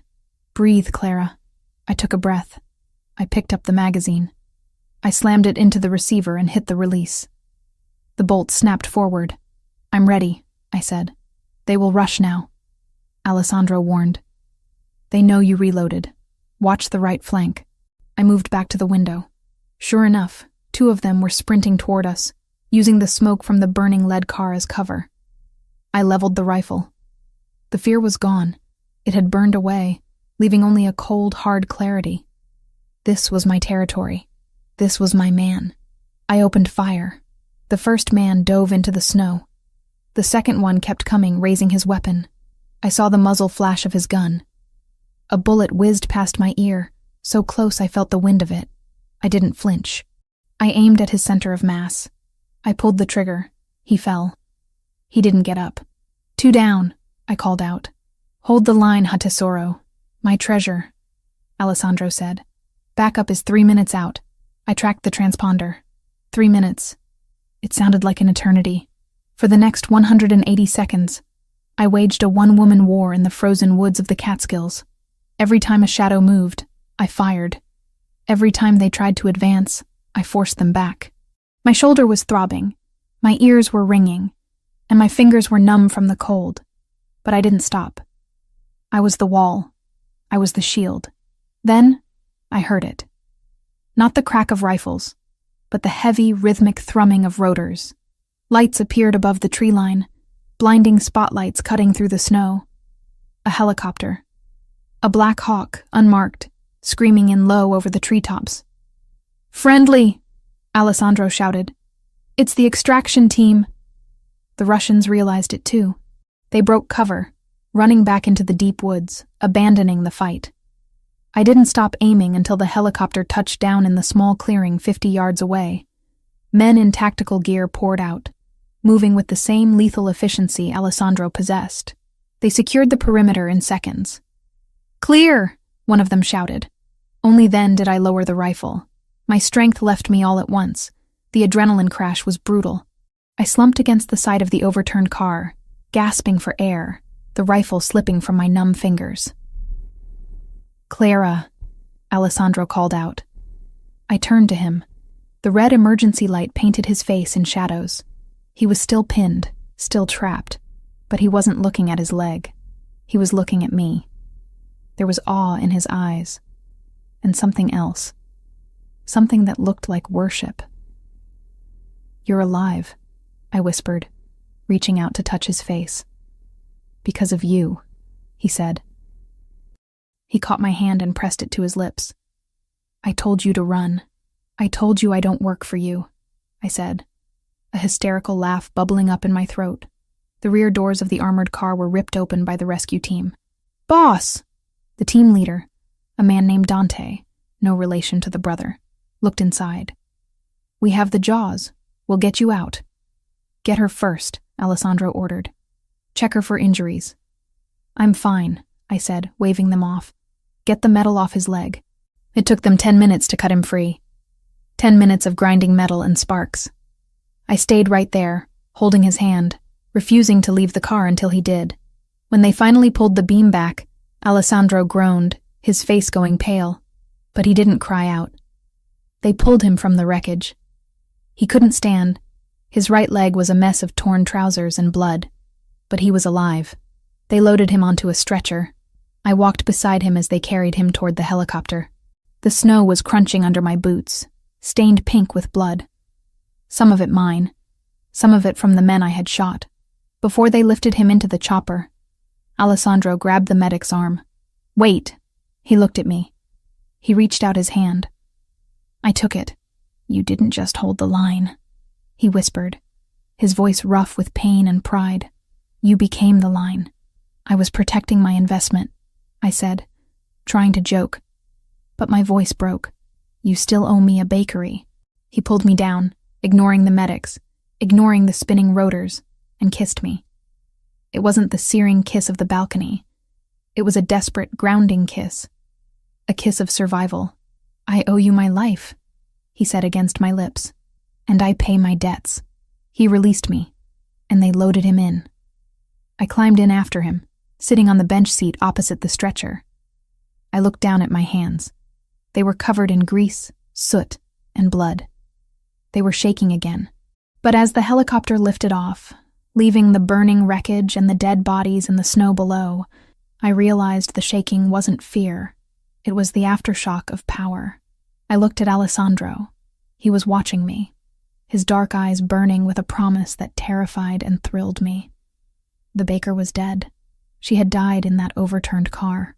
The woman sitting in the helicopter was something else entirely. She was the partner of a king, and she had just proven she had the teeth to wear the crown. "Where are we going?" I asked the pilot. "The secondary safe house is compromised." Alessandro answered for him, his voice weak but steady. "We are going to the penthouse in the city, the fortress." "Back to the lion's den?" I asked. "No, Alessandro said, closing his eyes as the pain meds kicked in. We are going to the throne room, and then we are going to hunt. I leaned my head back against the vibrating metal wall of the helicopter. I closed my eyes. I could still smell the cordite. I could still feel the recoil of the rifle. I wasn't running anymore. I was hunting. 2 weeks. That was how long it had been since the helicopter lifted us out of the burning woods of the Catskills. 2 weeks of silence, of healing, and of preparing for the final act of a play that had started with a simple, cruel wager. We were staying in the penthouse, Alessandro's fortress in the sky overlooking Manhattan. It was a space of glass and steel, cold and impenetrable, but in the last 14 days, we had made it something else. We had made it a home. I stood in front of the floor-to-ceiling mirror in the master bedroom, smoothing the fabric of my dress. It wasn't silver, the color of the naive girl who walked into the plaza. It wasn't burgundy, the color of the woman trying to prove she could bleed. It was gold, liquid, molten gold silk that poured over my body like a second skin. It was strapless, structured like a corset at the top, flowing into a slit skirt that revealed the faint, healing scratches on my legs from the car wreck. It was the color of victory, the color of the Verciani Empire. You look dangerous. I turned. Alessandro was leaning against the doorframe. He was using a cane, a sleek black ebony woodstick with a silver handle, favoring his right leg. The doctors had saved the limb, reconstructing the crushed bone with pins and plates, but he still walked with a heavy limp. To anyone else, it might have looked like weakness. To me, it looked like survival. He was wearing a black suit, tailored to perfection, to hide the bulk of the bandages on his leg and the gun holster under his arm. His hair was trimmed, the cuts on his face from the glass faded to thin pink lines.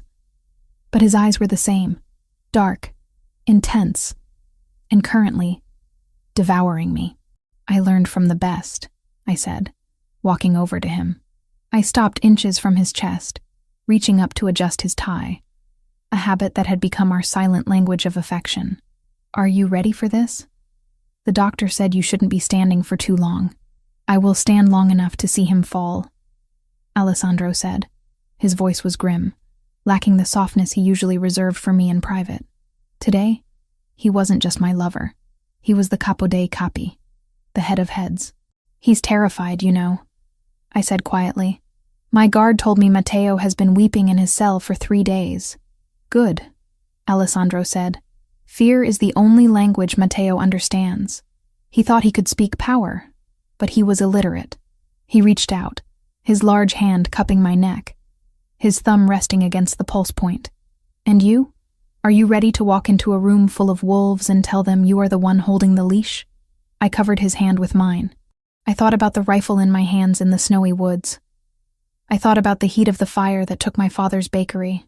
I thought about the girl I used to be, who apologized for taking up space. She was gone. I'm not afraid of wolves, Alessandro, I whispered. I'm the one who shot the hunter. He smiled, a rare, sharp expression of pride. Then let's go. The council is waiting. The meeting was held in the back room of an exclusive cigar club in Lower Manhattan, neutral ground for the 5 families. The air inside was thick with smoke and tension. Security was tighter than the president's detail. Every man at the door patted us down, though they hesitated when they got to me. Alessandro shot them a look that could have frozen magma. She carries what she wants. Touch her and you lose the hand. They stepped back, letting me pass with the small pearl-handled pistol in my clutch, a gift from Alessandro for our 2-week anniversary of surviving the crash. We walked into the chamber. It was a cavernous room with dark mahogany walls and a round table in the center.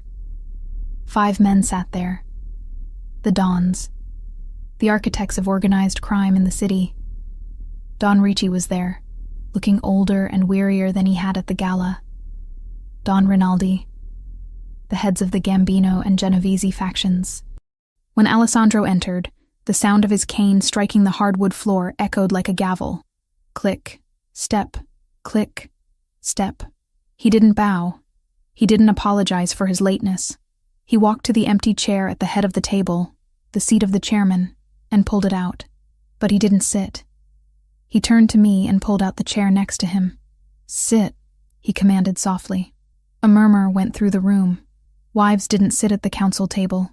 Mistresses certainly didn't. Versiani, Don Ricci grumbled, taking the cigar out of his mouth. This is a meeting for heads of families, not for company. Alessandro looked at Ricci. Clara Mitchell is not company. She is the reason the Russian expansion into the Catskills failed. She is the reason I am standing here. She sits. Ricci looked at me. I held his gaze. My chin lifted. The gold dress catching the dim light. I didn't fidget. I didn't look down. I looked him dead in the eye. Just like I had looked at the men in the woods. Ricci grunted, nodding slowly. She sits. I sat. Alessandro took his seat beside me, placing his cane on the table like a scepter. Bring him in, Alessandro ordered. The heavy double doors at the back of the room opened. 2 of Alessandro's biggest guards dragged a man in.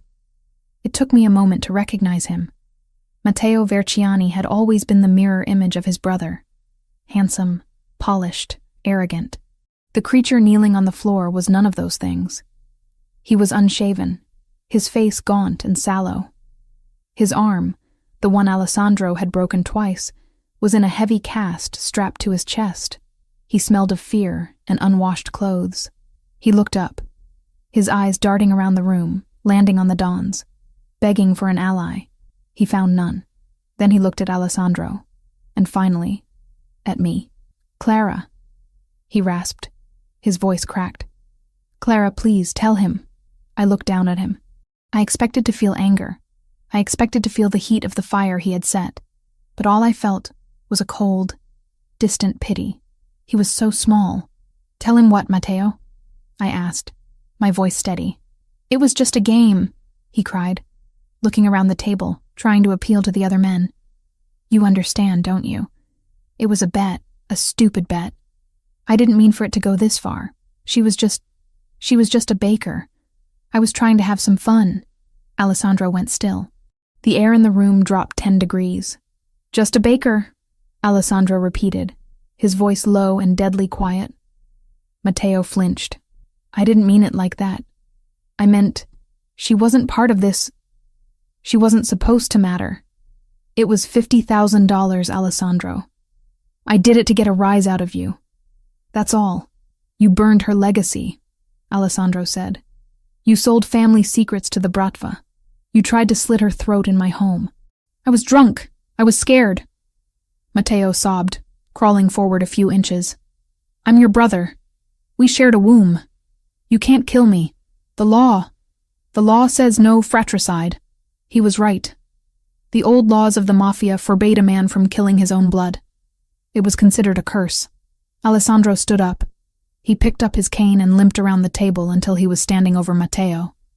He looked like a god of vengeance, towering over a mortal sinner. You are right, Matteo, Alessandro said. I cannot kill you. My blood forbids it. And frankly, death is too easy for you. You want to die. You want to be a tragedy. You want people to say, poor Matteo, cut down by his tyrant brother. Alessandro leaned down, gripping Matteo's chin in his hand, forcing him to look up. But you don't get to be a tragedy. You don't get to be a memory.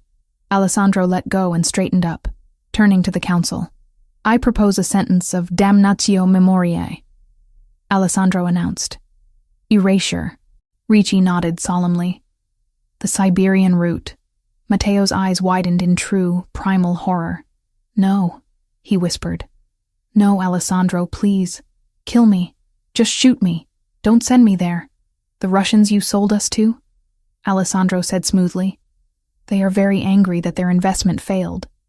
But I have negotiated a peace treaty with them. The price of peace is you. No! Matteo screamed, trying to scramble backward. The guard seized him. You will be shipped to a labor camp in Oymyakon, Alessandro pronounced, his voice ringing like a funeral bell. You will have no name.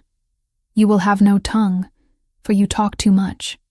You will dig coal in the frozen earth until your body gives out, and when you die, you will be buried in an unmarked grave in the snow.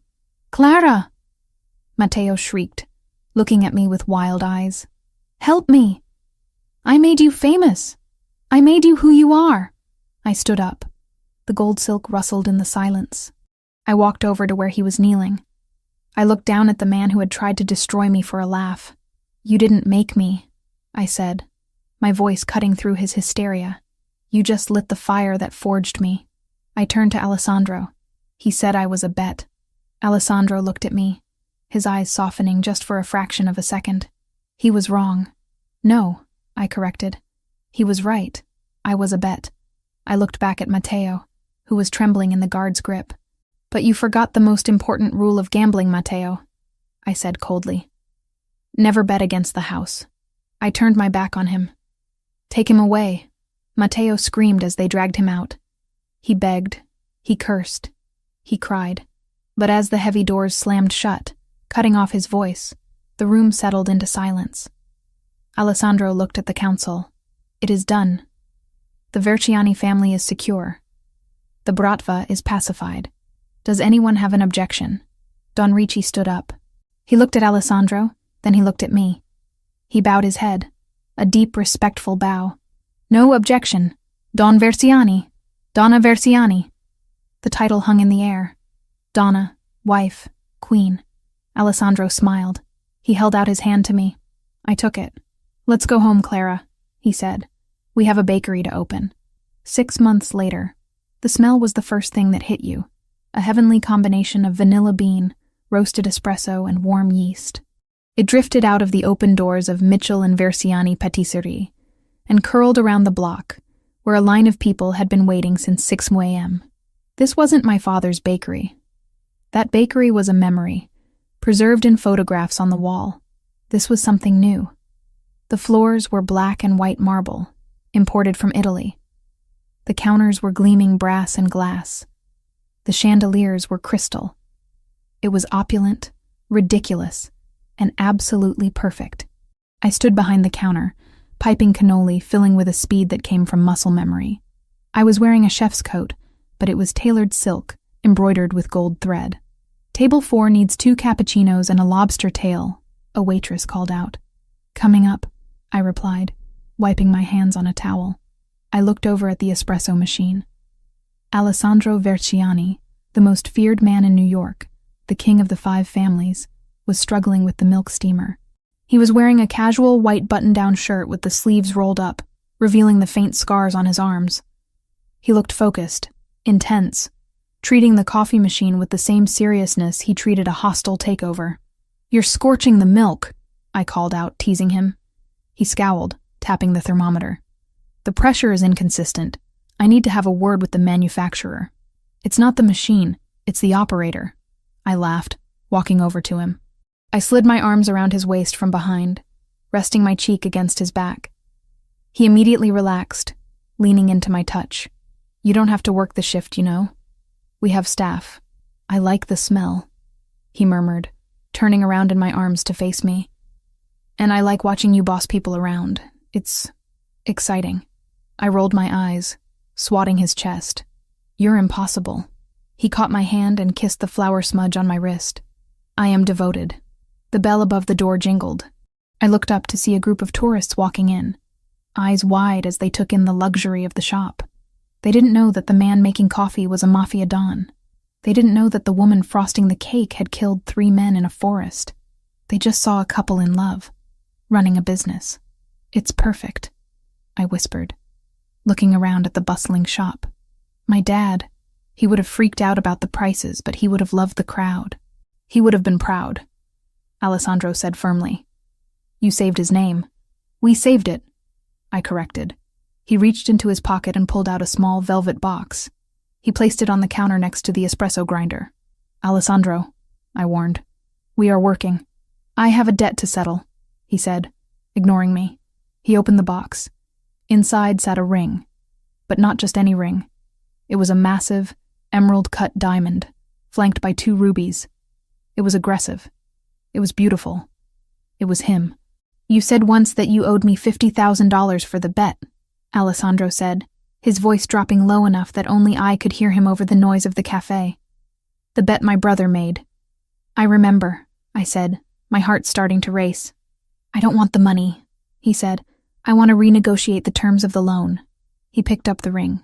I want a lifetime contract, he said. Exclusive rights, no exit clause. You cook the eggplant. I handle the enemies. And we build an empire on sugar and bullets.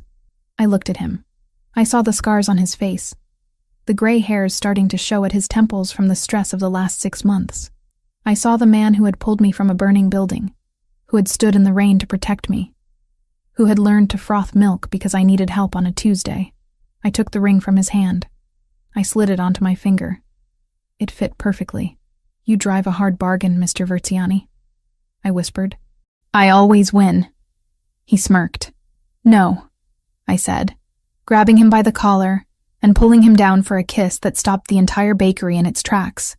We won. When we broke apart, breathless and smiling, the customers were clapping. Alessandro glared at them, and they immediately went back to their pastries, terrified and charmed all at once. He turned back to me, his eyes shining with a light that banished all the shadows of his world. Back to work, Donna Verziani, he ordered playfully. Those cannolis won't fill themselves. Yes, boss, I said. I went back to the counter, the diamond heavy on my hand, the smell of yeast and coffee in the air. The wrong brother had bet against me and lost everything. The right brother had bet on me and won the world. And as I watched Alessandro frown at the espresso machine again, muttering threats in Italian to the steam wand, I knew that this chaotic, dangerous, beautiful life was exactly where I was meant to be. The bet was paid in full, and the payout was forever.